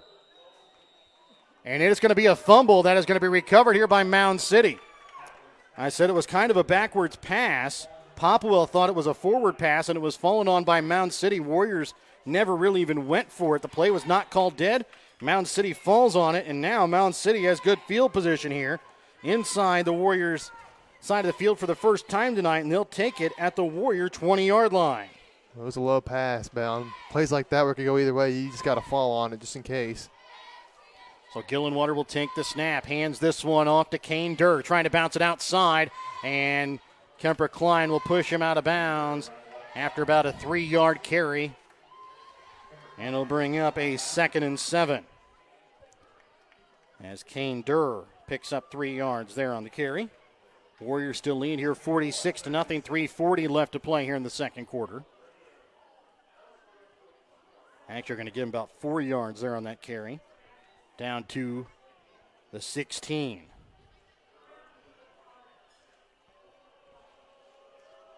Gillenwater takes the snap, hands this one off. And it's going to be Quentin Brandon. He's going to be across the 10-yard line, which is good enough for the first down of the night here for Mound City, down to the 8.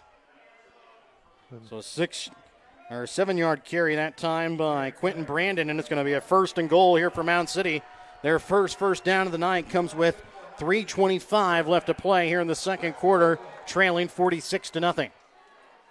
They had the momentum from the fumble recovery. Let's see if they can keep it going all the way to the end zone. Gillenwater underneath center, takes the snap. Fakes hands this one off here to Brad Sutton up the middle. He'll pick up about a yard or 2 on the play.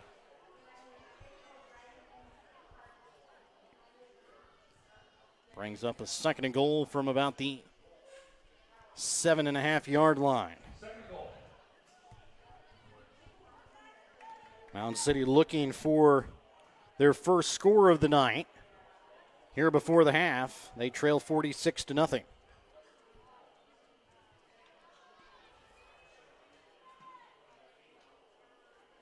Gillenwater's next snap.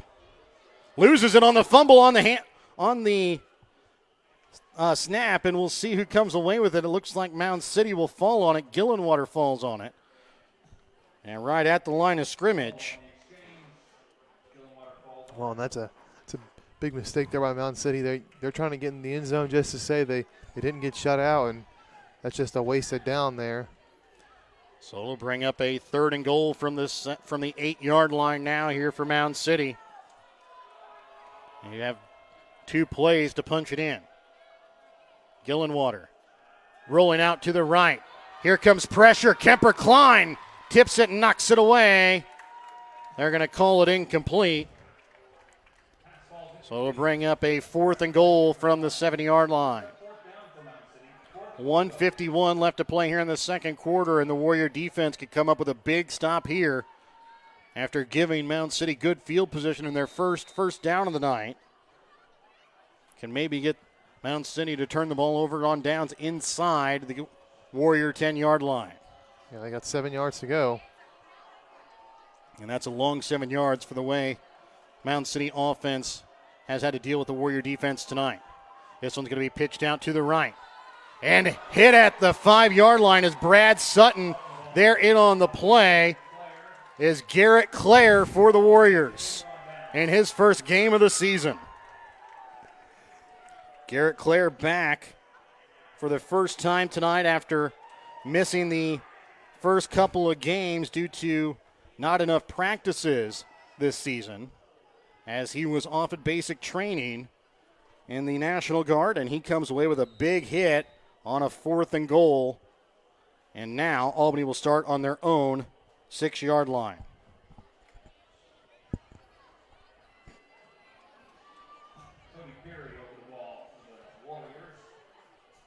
So Perry will take the snap, goes here to Klein, hands this one off to Popplewell, crosses the 15, and the lights turn on immediately as he gets to the 15 and taken down. And it'll bring up about a 2nd and 9. I thought it was getting a little hard to see out there. Well, lights came on mid-play. It's kind of a surprise there right as soon as it happened. So to bring up a 2nd and 1 following the 9-yard carry there by Troy Popwell. Warriors lead 46-0. Maybe trying to tack on another here before halftime. Klein takes the snap, hands this one off to Button. He's got the near sideline across the 25. He's thrown out of bounds at the 30-yard line. And that is going to be a gain of 14 on the play that time for Button, and that is going to be enough for another Albany Warriors Schultz first down. Remember, keep your car and body moving at Schultz Convenience Store in Albany off US 136. Klein takes the snap, handoff again here to Button on the near sideline, crosses midfield. He plows over a Mound City defender across the 30. Now trying to cut it back. He's across the 10 before he's finally dragged down inside the 10-yard line down to the 9. Well, Button, he's not normally a guy that gives a lot of carries, but with Darrenfeld out, he's really shown he's a really hard runner. And a 40-yard carry that time for Jared Button as he plowed over a Mound City defender. Didn't try to go around him, just tried to go right through him, a la Xavier Darrenfeld. Yes. So a 1st and goal here for the Warriors following that Schultz first down. Handoff up the middle. And that time Button is only able to pick up about a yard on the play. Brings up a 2nd and goal from the 9. 30 seconds remain here in the half. Warriors up 46-0. Warriors trying to punch one in here before the half ends. Klein on the option. Hands this one off to Troy Popplewell. He'll dive for the end zone, be just short at about the 2-yard line.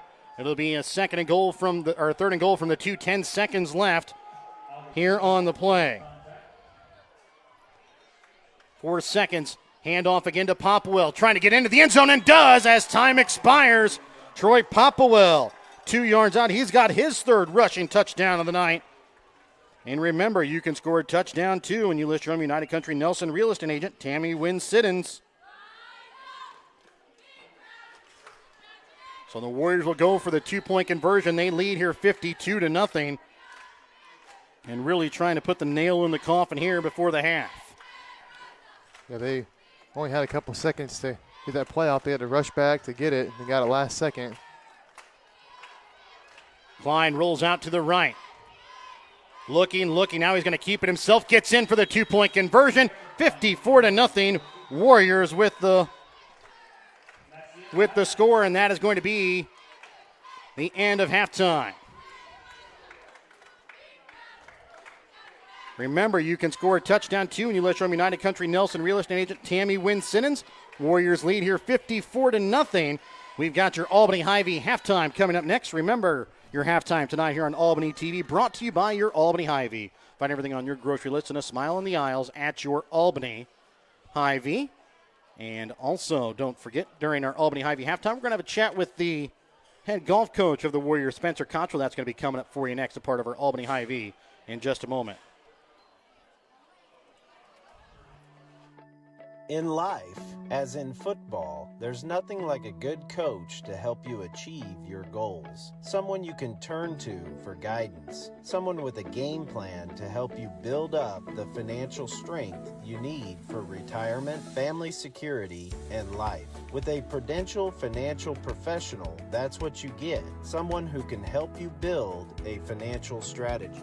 To get started, contact Nick Smith, a financial advisor with Prudential, at 660-726-3396.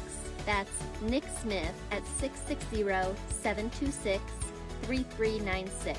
Nick Smith, offering investment advisory services through Pruco Securities, LLC, Pruco, offering insurance and securities products and services as a registered representative of Pruco and an agent of issuing insurance companies. No job is too big or too small for the professionals at Raymond Smith Body Shop in Albany. With over 100 years of combined experience with auto body, they offer the reliability and prompt service by using the latest in technology to get your vehicle back on the road. Raymond Smith Body Shop is also a complete wrecker service as well as glass repair and body work. Plus, they work with all insurance companies. They're prepared to get you in and out and back on the road. See them today on Highway 136 East in Albany. Raymond Smith Body Shop. They're there to serve you. Whether you are hungry for a burger, steak, fish, Mexican, or fresh salad bar, Papa's Family Restaurant in Albany has it all. Papa's also has daily lunch specials with the lunch buffet on Wednesdays. Make sure you leave room for dessert though, because you shouldn't leave without trying some of Christy's homemade pies, cookies, or other goodies. For a delicious meal at a great price and an even better atmosphere, you have to head to Papa's Family Restaurant on 136 in Albany. And welcome back into the Albany Hy-Vee halftime here on Albany TV. We are here with the Lady Warriors golf coach and Spencer Cottrell. And Coach, this year your team has more than doubled from 3 last year to 7 this year. Talk about the advantages of having enough not only for a team but also an alternate. So a lot comes from having that many girls. It's awesome. So with golf, when you have a team, a full team, it's 5 for the varsity. And so having the full 5 allows you to drop the highest score, which has come in really handy this year especially. Against Worth County and Stanberry last Wednesday, we were able to win then because of that. So that was a huge deal for us. And you said you're coming off the first place finish over on the sand greens at Worth County Yes. On Wednesday. You guys have played 5 matches so far. It seems like you guys are steadily getting better throughout the season here. Has that been trying to find the right group of golfers to make up the team, progression of the golfers, or kind of a mixture of both? I'd say kind of a mixture of both. And, you know, so I have my 3 returning. They are still on varsity, and then I've added the 2 new ones. So Jenna Smith, she has golfed before, like with her dad. But Haley Wink had never golfed before, but she has really done tremendous and grown a bunch in just the last 2 weeks. She actually got the high score for our team at our meet on Tuesday in Albany. So that's been awesome. And yeah, I think really just getting more holes under their belt, getting more comfortable, especially, you know, during the regular week when we just have practice, you know, golf 9 holes, it's a totally different deal. Yeah, so I think it's a combination for sure. And then you've already had 3 home meets coming up. A week from Monday, you'll have your last meet at home with the Best Shot Tournament. How different is it for the players to participate in the Best Shot Tournaments compared to a regular round or a tournament? Well, I would say it's fun. They have a lot of fun because so they get paired up with a teammate. So that's normally you don't get to golf with a teammate.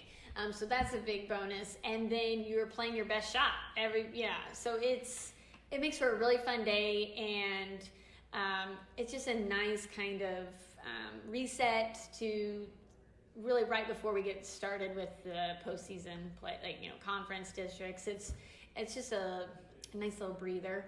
Because next week we'll go to Gallatin, and that'll be a pretty intense tournament. So it's fun. We always have a good time. And hopefully we'll have good weather, and it should be a good day. And then what are you still hoping to see out of your girls as you get set for the end of the season conference tournament play and then district play? So far we've been pretty competitive with our conference teams, and I think that when we go to Gallatin next Tuesday, that'll be our hopefully we will really perform there, and that'll give us a good idea of where we're going to be stacking up. With the new districts kind of set up, so we no longer will have Gallatin, South Harrison, so that's different, but we still have Worth County, Stanberry, East Atchison. Those are always in play.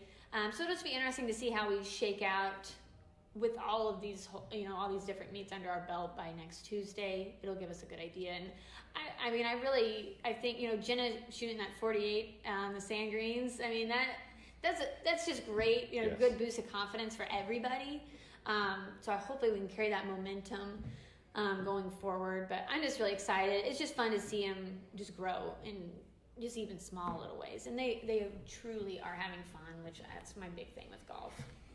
All right. Well, thanks for catching us up on the season so far, and good luck as you get ready for the end of the season and conference and district play coming up. And we'll be back with some stats from the first half as a part of your Albany Hy-Vee halftime here on Albany TV when we come back in a moment. Hi, this is Jamie at East Fork Lodge and Ranch in Albany, Missouri. On behalf of my family, I would like to thank everyone for their thoughts and prayers for the loss of our main lodge due to a fire in August. Thanks to the efforts of the firefighters that night, we still have our 3 cabins, the East Fork Chapel, and the Legacy Event Center available to rent. We also wanted to let everyone know that we do plan to rebuild, and when we do, it will be bigger and better than before. For more information, please contact me at jamie@eastforklodge.com. Andy's Whistle Stop is a fully functional coffee shop with Wi-Fi located in an old church with stunning stained glass windows in downtown Albany.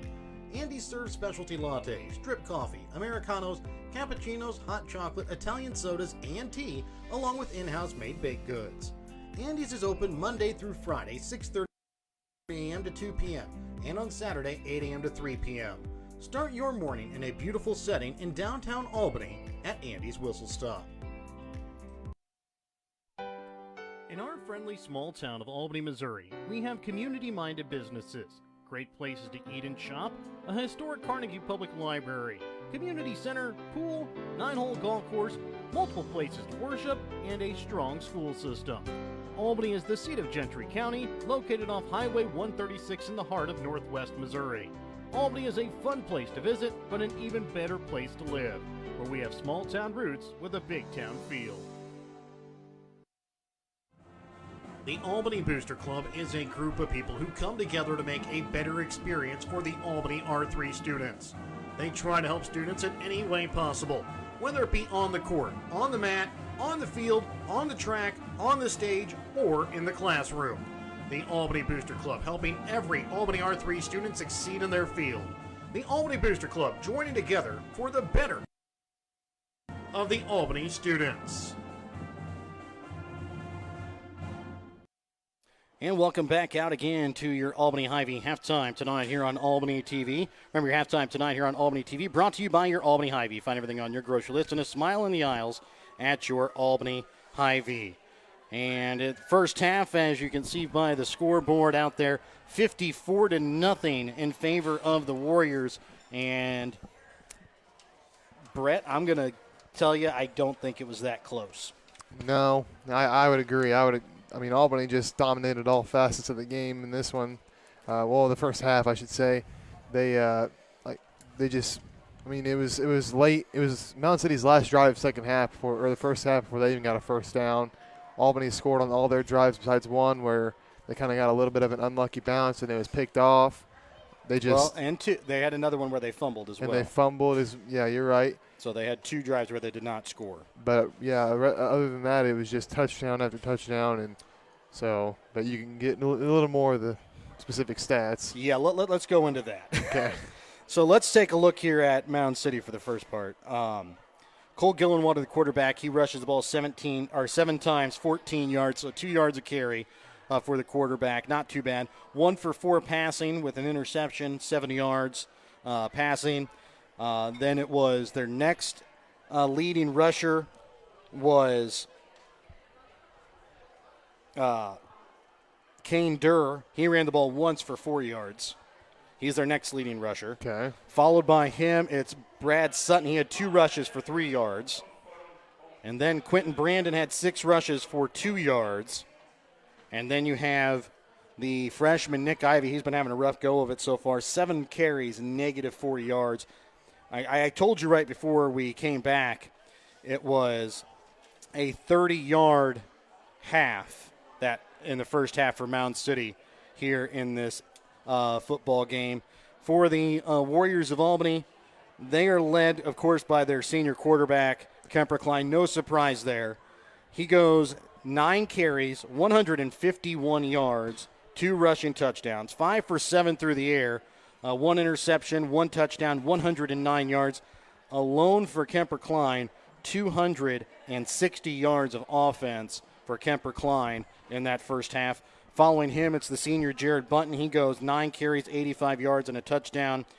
Behind him is the senior Troy Popwell. He has 9 carries, 57 yards, 3 touchdowns on the night. And then for Kyle Burke, he has 2 catches, 82 yards, and a touchdown. Cole Emerson, 2 catches, 20 yards. Kyle Emerson, 1 catch, 70 yards in that first half. And we kind of talked it. You know, it's a 54-0 ball game, but the Warriors defense holds Mound City to just 30 yards of offense in the first half. And I don't know the record books, but I'm going to say that does not happen very often in 8-man football. Just 1 first down. That came on the last drive for the Mound City Panthers. They got a fumble recovery on the Albany 20-yard line, brought it inside the 10-yard line, and on a 4th and goal from the 7-yard line, Garrett Clare gets a big stop and hit at the 6-yard line. Mound City turns the ball over with about, I think it was about a minute 30, minute 15, somewhere in that range. Albany able to drive down the field and put up a touchdown before the half. Yeah, it was just, like you said, I was about to say it too. I mean, 30 yards in a half of 8-man football is that's just super uncommon. Yes. 'Cause big plays happen all the time in 8-man football, even if it's a really good team and a team that's not very good at all. That's something you might see in 11-man, but it's just not something you really would see in 8-man. And it just goes to show how good the Albany Warrior defense has been this game. And we talked about it pregame. They had to come into this game not thinking about Worth County, thinking about Mound City, and they've been doing that. They've been playing really well, and it just goes to show they're not looking ahead. They're focused on tonight. And that's a really good. That's a really good thing to see from this team. Yes, and or in the classroom. The Albany Booster Club. You mentioned every Albany R3 student we kind of talked about at the beginning of the game. This could be a trap game for the Warriors, the Albany students. But it has not been so far because the Warriors have kind of come out and really kind of put it to Mound City. And with that, it's really been all Warriors here in the ball game. Let's go ahead and take a look, though, around some of the other scores in 8-man football. Again, 54-0 here at the half for the Warriors. Take a look at some of the scores at halftime. North Shelby leads over Northern Hardin Central 20-6. At halftime, College Heights, one of the new teams in 8-man football this year, they hold a 20-point lead over Greenfield at the moment, 48-28. At the half, Worth County has the lead over Bishop LeBlanc, 38-6. At the half, Bramer leads over Sweet Springs, 38-26. With about 6:07 left in the first half. A little bit tighter than most people were thinking. North Andrew has a lead over Pattonsburg, 28-18. And then with about 1:08 left in the second quarter, Lockwood had a lead over Jasper, 35-12. Some of the other scores that we can bring you here with about 1:43 left in the second quarter. This was about 16 minutes ago was the last update on this one. King City held a 10-point lead over Stanberry, 22-12. Archie has a big lead over Rich Hill at the moment, 70-0. That was 3:54 left in the first half in that game. That game probably going to end at the half.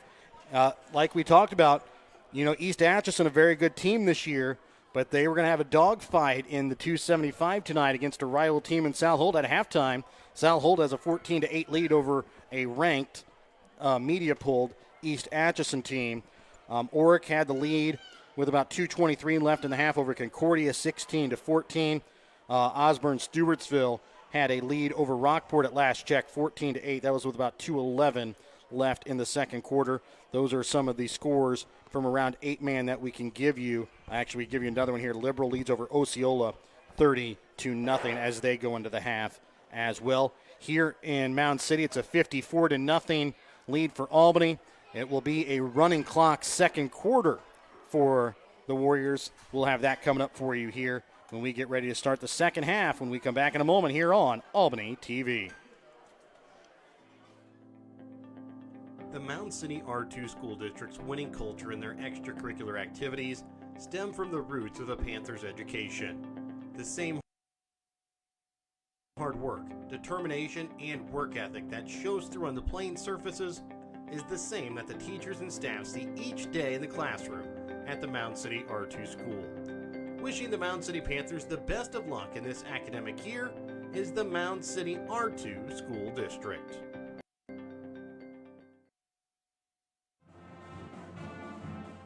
Hello, I'm Dustin Freeman, Superintendent of the Albany R3 School District. At Albany, our staff is focused on helping students excel in academics, athletics, music, business, technology, art, and agriculture. We strive to help young minds prepare for life and become successful in whatever endeavor they choose. The Albany R3 School District is a tribe of parents, teachers, students, and community members working together so students don't just chase their dreams, but live them. Your hometown Albany Hy-Vee is your tailgate headquarters for all of your fall sports. Whether you're going to tailgate at the games or just want to enjoy the same foods at home, your Albany Hy-Vee has you covered. So make a big play by getting all of your tailgating goodies before the next big play happens at your local Albany Hy-Vee. Where there's a helpful smile in every eye. Shop Hy-Vee. And welcome back out again here to Mound City. Remember, your halftime tonight on Albany TV was brought to you by your Albany Hy-Vee. Find everything on your grocery list and a smile in the aisles at your Albany Hy-Vee.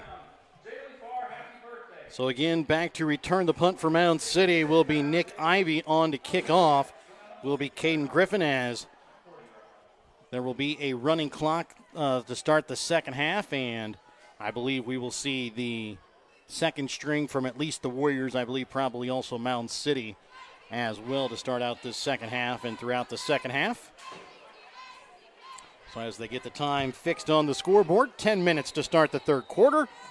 Caden Griffin kicks off from his own 30-yard line. This one bounces, picked up at the 20-yard line here by Nick Ivey. He's going to be wrapped up and taken down at the 29-yard line. Andrew Wiles there on the stop, and they're going to put him down at the 28-yard line. So again, with the 54-0 lead, clock will continually run throughout the second half. The only thing that'll stop it will be a timeout or a touchdown or a change of possession.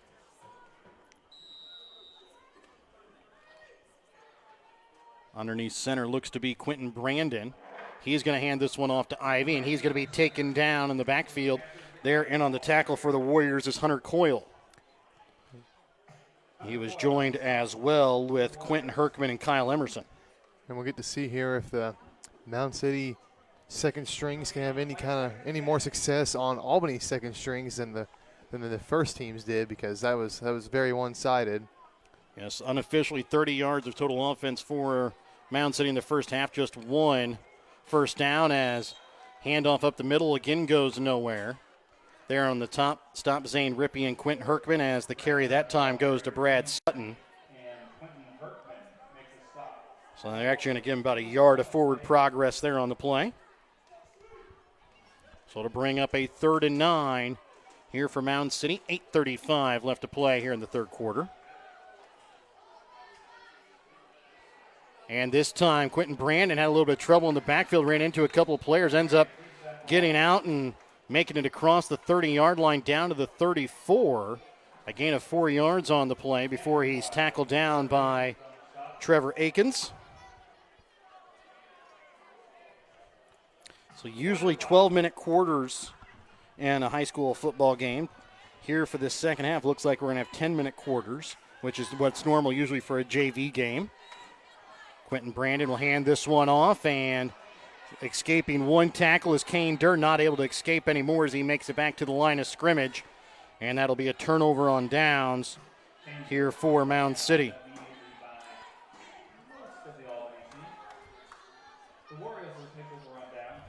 So that time it was Kane Durr that was able to escape one defender in the backfield, but immediately was met by a pride of Warriors.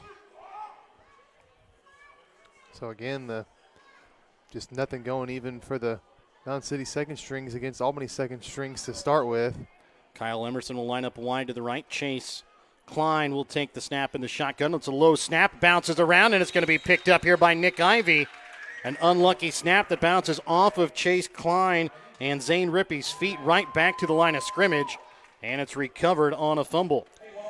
And during the Albany Stanbury JV game, there were some troubles with snaps too, and it looks like they're still having a little bit of trouble getting those snaps down.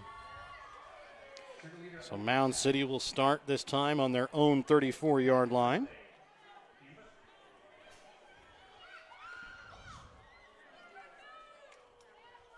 This time looks like a different quarterback underneath center. Looks like Kane Durr underneath center. Actually, I take that back. It's Creighton Roop. And he'll hand that one off up the middle as August Meadows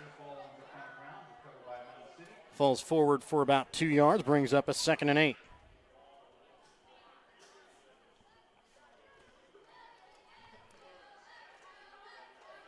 So Creighton Roop, the freshman quarterback, in on this drive for Mound City. 6:05 left to play here in the third quarter. 54-0. Warriors with the lead here for Mound City. Roop underneath center. Takes the snap, hands this one off, and trying to cut it back upfield that time is Kane Durr. And he will get stopped as he crosses midfield down at the 39-yard line. Some of the Warrior defense on first and second strings, they do really well. They got a lot of guys that fly to the football. That's a great thing to see for your defense if you're a fan of any team, is a lot of guys pursuing that football hard. So it's a 3rd and 3 upcoming here for Mound City, looking for their second first down of the night. First here of this second half. Roop underneath center, hands this one off and immediately hit that time. As Wyatt Clevenger there in on the stop that time for the Warriors, as that one went to Ivy as he loses about a yard there on the play. So it'll bring up a 4th and 4 here now for Mound City.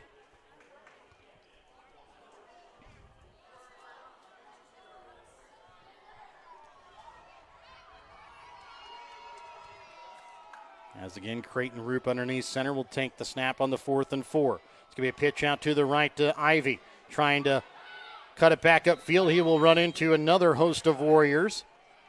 And that time, Quentin Herkman and Andrew Wiles there in on the stop. No yards there on the play for Ivy. And another turnover on downs. And now the Warriors will take their second snap here of the half. Their first one ended with a fumble. They hope they can have a few more offensive drives on this one, or offensive plays, I mean. They'll take the snap here from midfield. Snap to Chase Klein. Handoff to Zane Rippey. He's across the 30. 25-20, pushed out of bounds. And they're going to put him out of bounds at the 21. It'll be 19 yards on the carry that time for Zane Rippey. And that was a play where Rippey about got tripped up on the feet of one of his teammates in the backfield, but is able to run it out to just shy of the 20-yard line before he's pushed out of bounds with 3:30 left to play here in the third quarter. Warriors lead 54-0. Next snap here to Chase Klein. Kyle Emerson lined up wide to the right. Handoff this time goes to Trevor Akins. He rushes up the middle. He's got enough for a first down. And it's going to be taken out of his arms here by Ernie Peters, the freshman for Mound City. So it was Trevor Akins fighting for a couple of yards, and Ernie Peters just rips it out of his arms for the fumble. Yeah, it's going to go as a fumble, but that was just Peters just ripping the ball out of Akins' hands. So Mound City will start on their own 16-yard line, and we kind of forgot after that 19-yard carry by Zane Rippey that was an Albany Warriors Schultz first down. Make sure to fuel your car and body at Schultz Convenience Store in Albany off US 136 to keep you moving. This one going to be a handoff to Ivy. He's going to try and catch to the outside, and he's going to be hit from behind. They're in on the stop that time for the Warriors, I believe, Wyatt Clevenger. And it is. As Ivy is going to be taken down in the backfield for a loss of 2 yards. Nick Ivy, the freshman, having a hard night against this Warrior defense here. Yeah, even in the first half, he was anytime he'd get positive yards, he'd go back, -3, -4 yards. And it's not that he isn't a good running back. He's got some speed, but the Warrior defense is constantly meeting him when he gets towards the line of scrimmage. And this one, again, going to be a handoff to Ivy, and again, he'll lose a couple of yards there on the play. As there on the stop this time is Quentin Herkman. There'll be a loss of another 2 on the play. So it brings up a 3rd and 14 here for Mound City. 1:30 left to play here in the third quarter. Warriors lead here 54-0 in this matchup between the GRC and the 275 conference. Warriors will be back at home next week to take on Worth County as they'll start a tough stretch of games. And this one's going to be pitched out to the right to Kane Duran. He's going to be tackled from behind as Zane Rippey there on the stop, and it's going to be a loss of what looks to be about another 3 yards. Brings up a 4th and 17. Yeah, you said it there. Albany starts a very tough stretch of games against some of the better teams in the state, and then also in the GRC. It's a good thing they won this game because that could have just destroyed their confidence going into a really tough game next week against Worth County. I said, and they've got 2 tough games. They got Worth County, then Platte Valley. Yeah. As this one is going to be punted away. Nobody back to return it here for the Warriors. It'll take a Warriors bounce, and it's going to be downed at the Mound City 34-yard line. We'll be back after this quick message from our sponsors when we come back in a moment here on Albany TV. Don't punt on your retirement goals. Call Nick Smith, a Prudential Financial Advisor, at 660-726-3396.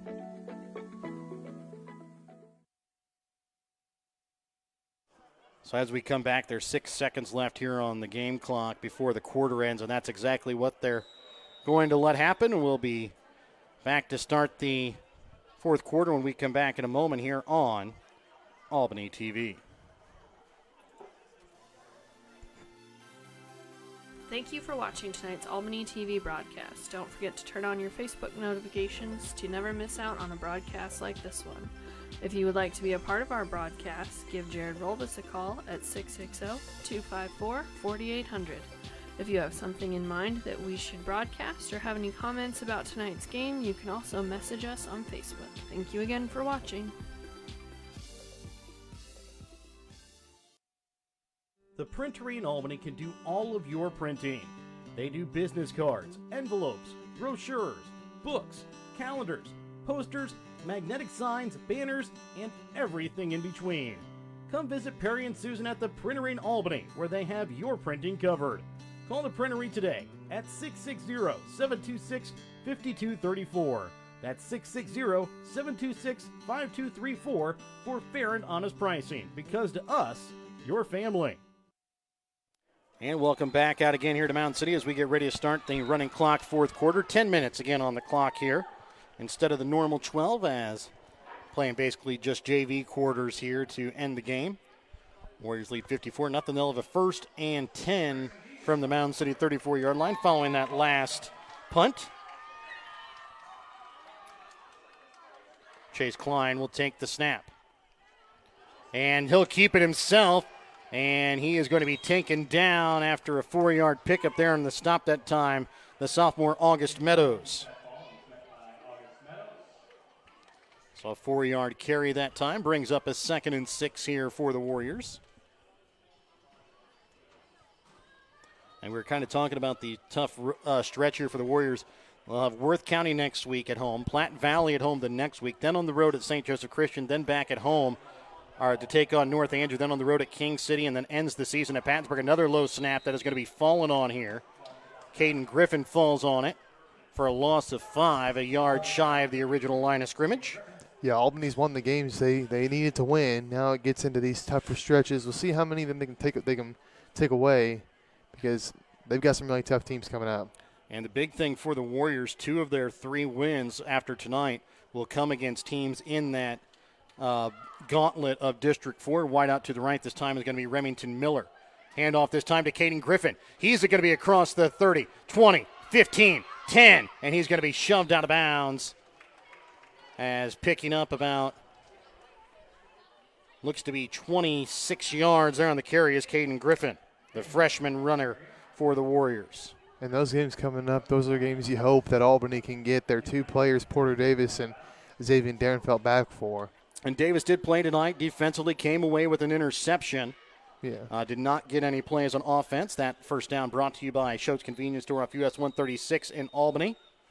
A timeout going to be called here by Mound City, a Petty John Auto Center timeout. Make sure to check out Petty John Auto Center on Facebook or online at pettyjohnauto.com. We're back after this quick message. Petty John Auto Center in Bethany and Albany is a proud sponsor of Albany TV. Petty John's is your local Ford, Lincoln, Chrysler, Dodge, Jeep, Ram, Chevrolet, Buick, and GMC dealer. For new and used vehicles, certified service, and collision center, visit pettyjohnauto.com.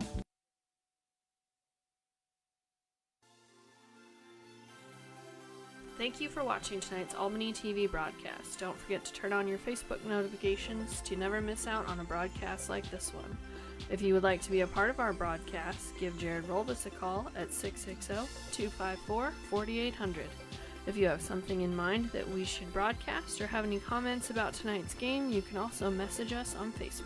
Thank you again for watching. Next snap here is going to be kept here by Klein, and he falls forward for a couple of yards. Looked to be a little bit of a botched handoff there. Falls for 2 yards, though. As they're in on the stop that time was Gage Knapp. Didn't get it mentioned there before that last play. Wide out to the right that time. Orrin Ellis on the line here for the Warriors. Tanner Williams. Snapping the football is Seth Miller, and we'll try and give you the other offensive lineman here in just a moment. Chase Klein trying to keep it himself. Bounces forward and gets inside the 5-yard line down to the 3. So 4 yards on the carry that time by Chase Klein.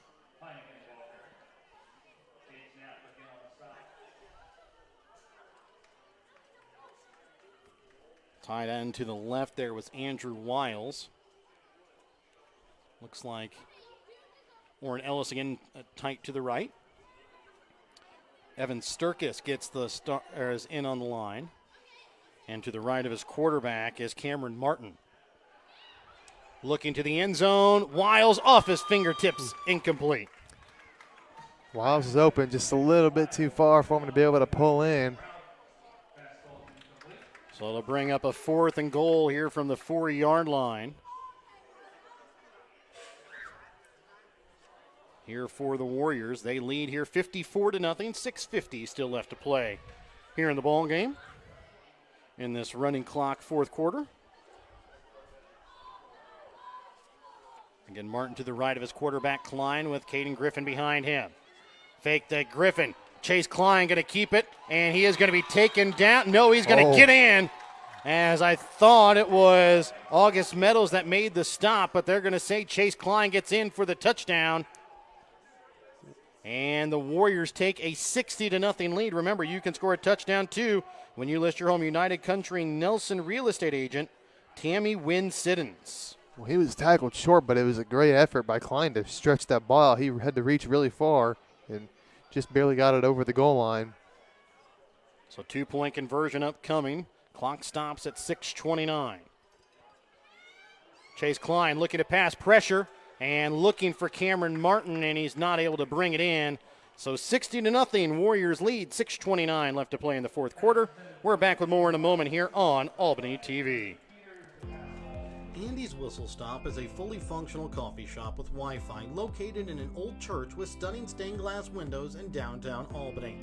Andy serves specialty lattes, drip coffee, Americanos, cappuccinos, hot chocolate, Italian sodas, and tea, along with in-house made baked goods. Andy's is open Monday through Friday, 6:30 a.m. to 2 p.m., and on Saturday, 8 a.m. to 3 p.m. Start your morning in a beautiful setting in downtown Albany at Andy's Whistle Stop. Looking for a new or used vehicle? Pettyjohn Auto Center in Bethany and Albany has got you covered. Pettyjohn's makes buying your next vehicle transparent, simple, and easy. We have no hidden fees and upfront pricing on every vehicle in stock at pettyjohnauto.com. That's pettyjohnauto.com. Welcome back out to Mound City. Warriors hold a 60-0 lead here over Mound City. 6:30 left to play here in the fourth quarter, following the 4-yard touchdown run by Chase Klein. 2-point conversion, no good. Again, Caden Griffin will kick off. Back to return the kick this time is going to be Creighton Roop. He'll be back at about his own 20-yard line.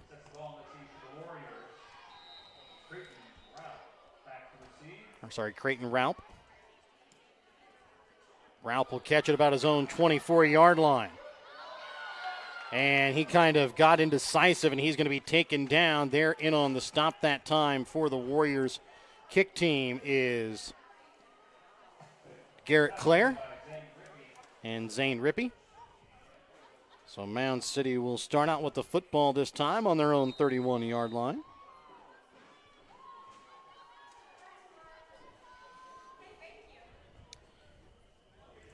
So the Warriors will move to 3-0 on the season. Mound City will fall to 0-3. Again, the Warriors have two tough home tests the next 2 weeks against two ranked teams in the media polls. Worth County and Platte Valley both had leads at last check. And Roop is going to be taken down for the sack. It's Hunter Coyle. And that is going to be an Albany Hy-Vee sack. Remember, fill your grocery sack with all your tailgating favorites at your tailgate headquarters, your local Albany Hy-Vee. And the constant just pressure in the backfield continues even with the second strings in for Albany. Mound City's offense just can't.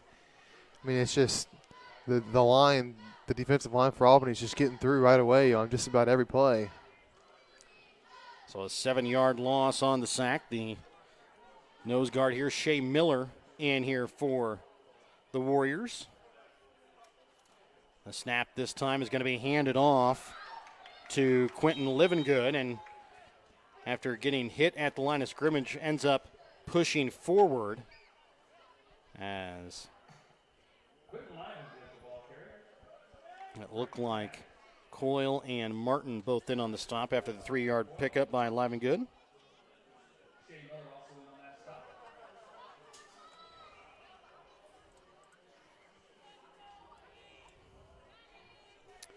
.435 left to play here in the fourth quarter. 60-0. Warriors with the lead here over Mound City. A 3rd and 14 coming up here for the Panthers. Roop underneath center. And he'll keep it himself. Here comes the pressure from the Warriors, losing it. And Zane Rippey is able to knock it out and then fall on it at the 20-yard line. We're gonna see if he picked it up before it went out of bounds or not. The officials are going to meet. Rippey knocked it out of the hands of Roop, and he does recover it at the 20-yard line. A good play there by Rippey. He's been having good plays on defense and on offense. So Albany will start on the Mound City 20-yard line with about 3:45 to go in this ball game. We'll see if the Warriors can punch in another here before the game ends. They led 54-0 at the half and have left it up to the backups here in the second half. Wide out to the right is going to be Remington Miller. Andrew Wiles tight to the left. To the right of his quarterback, Chase Klein, is going to be Martin, and Caden Griffin behind him. Cameron Martin will take the handoff. He'll get across the 15, stays on his feet, and he's going to be knocked back, but not before he picks up 5 yards on the play. Actually, give him 6 yards on the forward progress. As Ernie Peters there on the stop that time for the Panthers. Underneath 3 minutes to play here in the ball game. Wide out to the right will be Orrin Ellis. Out wide for the Warriors. Here comes the snap to Chase Klein. Option play here to Griffin. He can't quite get the pitch, and he'll have to fall on it back at the original line of scrimmage. Will be a loss of 6 yards on the play. So Caden Griffin had to fall on it as Knapp knocks him down, as the pitch there from Klein to Griffin not able to pull it in.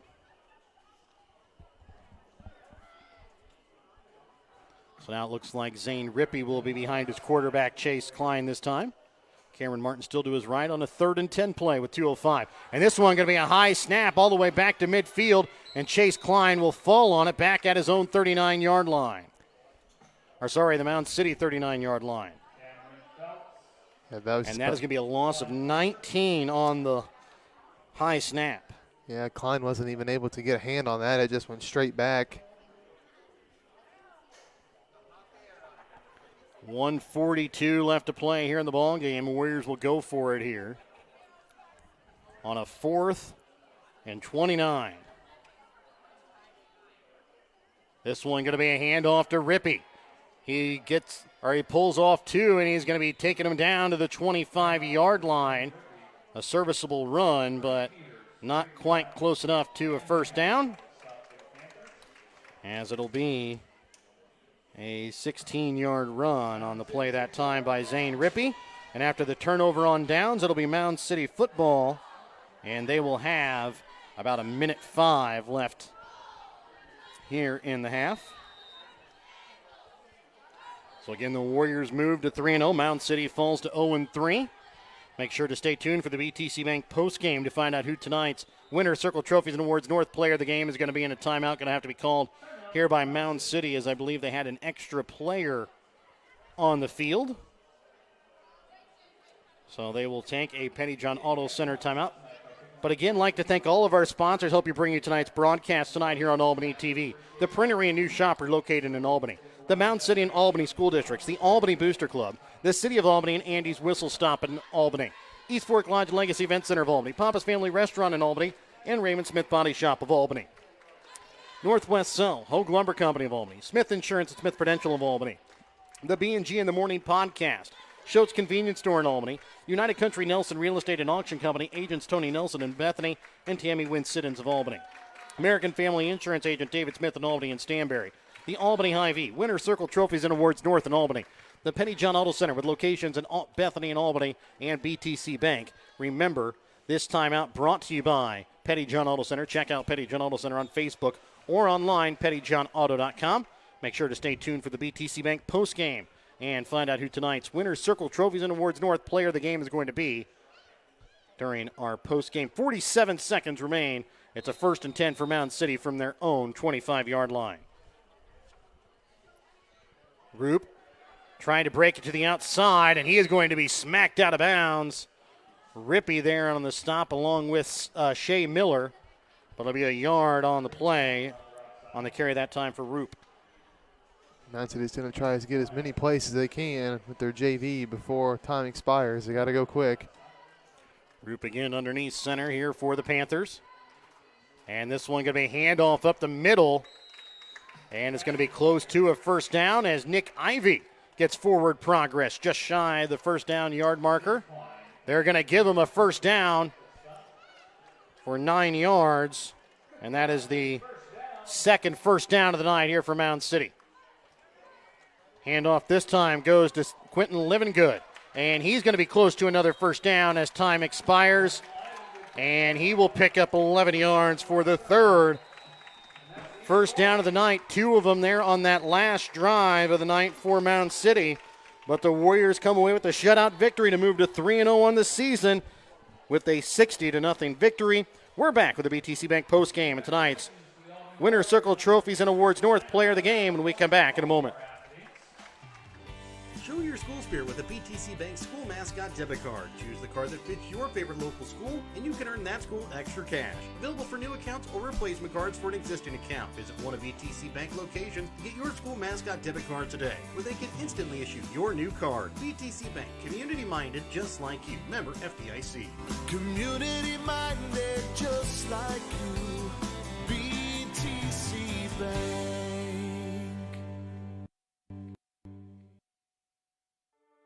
Winner's Circle Trophies and Awards North in Albany is your hometown trophy and award shop. Winner's Circle North makes all kinds of trophies for sports, car shows, livestock shows, baby shows, and more. Winner's Circle North also does plaques of all sizes and kinds.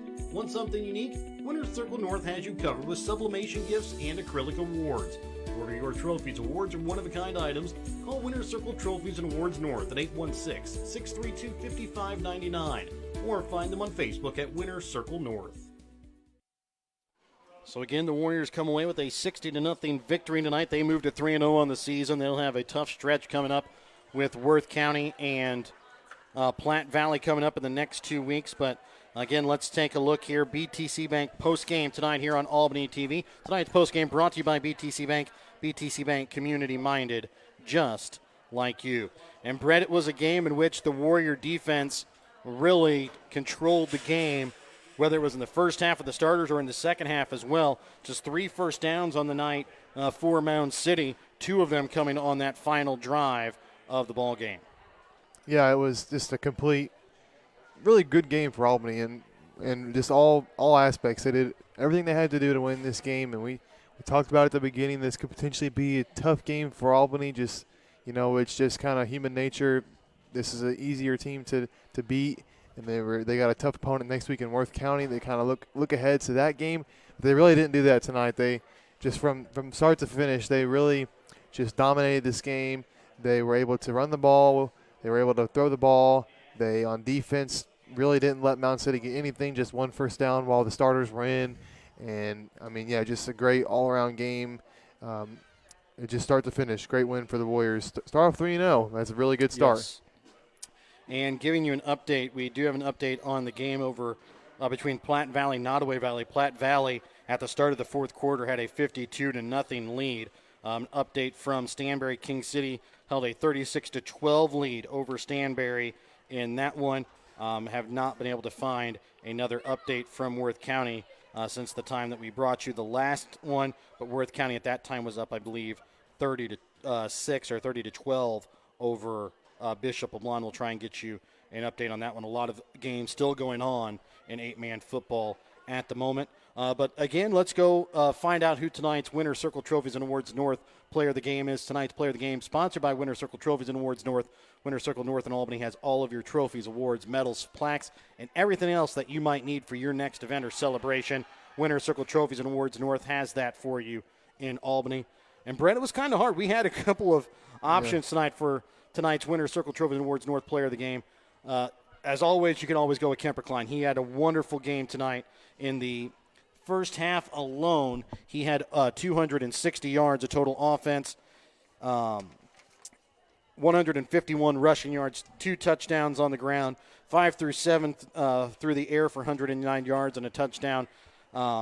Again, he had a great game. He's always an option. We decided to go with somebody different. So then you have 3 other players that could have it tonight.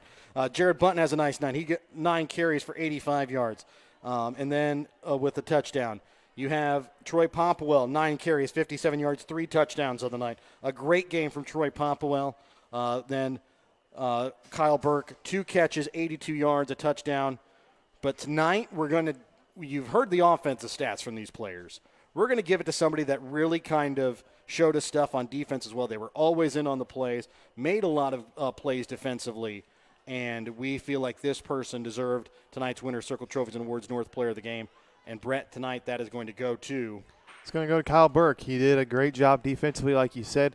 Had a great play where he was in the backfield multiple times, actually did it. And he's carrying the momentum from last game. Last game he had a great defensive game too. And so Kyle Burke is not only a guy who can get you some catches from that tight end spot, but he can play really good defense too. This Warrior defensive line's been really good all year, and he's been a large part of that coming off the edge.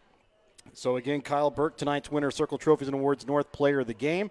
And again, for all of us here in Mound City tonight, thank you for watching. Again, a victory tonight for the Warriors, 60-0. 54 coming from the first stringers in the first half. Warriors were able to put up another touchdown in the second half with their second string players as well. I'd like to thank our sponsors again, BTC Bank, Petty John Auto Center locations in Bethany and Albany, Winter Circle Trophies and Awards North in Albany, Albany Hy-Vee, American Family Insurance Agent David Smith in Albany and Stanberry, United Country Nelson Real Estate and Auction Company agents Tony Nelson in Bethany and Tammy Wynn Siddons of Albany, the B&G in the Morning podcast, Schultz Convenience Store of Albany, Smith Insurance, Smith Prudential of Albany, Hogue Lumber Company of Albany, Northwest Cell, Raymond Smith Body Shop of Albany, Papa's Family Restaurant in Albany, East Fork Lodge and Legacy Event Center of Albany, Andy's Whistle Stop in downtown Albany, the City of Albany, Albany Booster Club, the Albany and Mound City School Districts, and the Printery and New Shop are located in Albany. And again, thank you to our sponsors again, because without them, we would not be able to bring you great games like the Warriors had tonight, where they pull up the 60-0 victory. And Brett, the Warriors are 3-0 to start the season. Yeah, great start. Look forward to Worth County. We'll be back on the air on Monday as the Lady Warriors will host East Harrison in softball. They'll be back with softball action on Tuesday as the Lady Warriors travel to Worth County, and then the Tigers of Worth County will travel to Albany for Friday Night Football week number 4 on Albany TV next week. So long and good night from Jared Rolvis and Brett Williams from Mound City.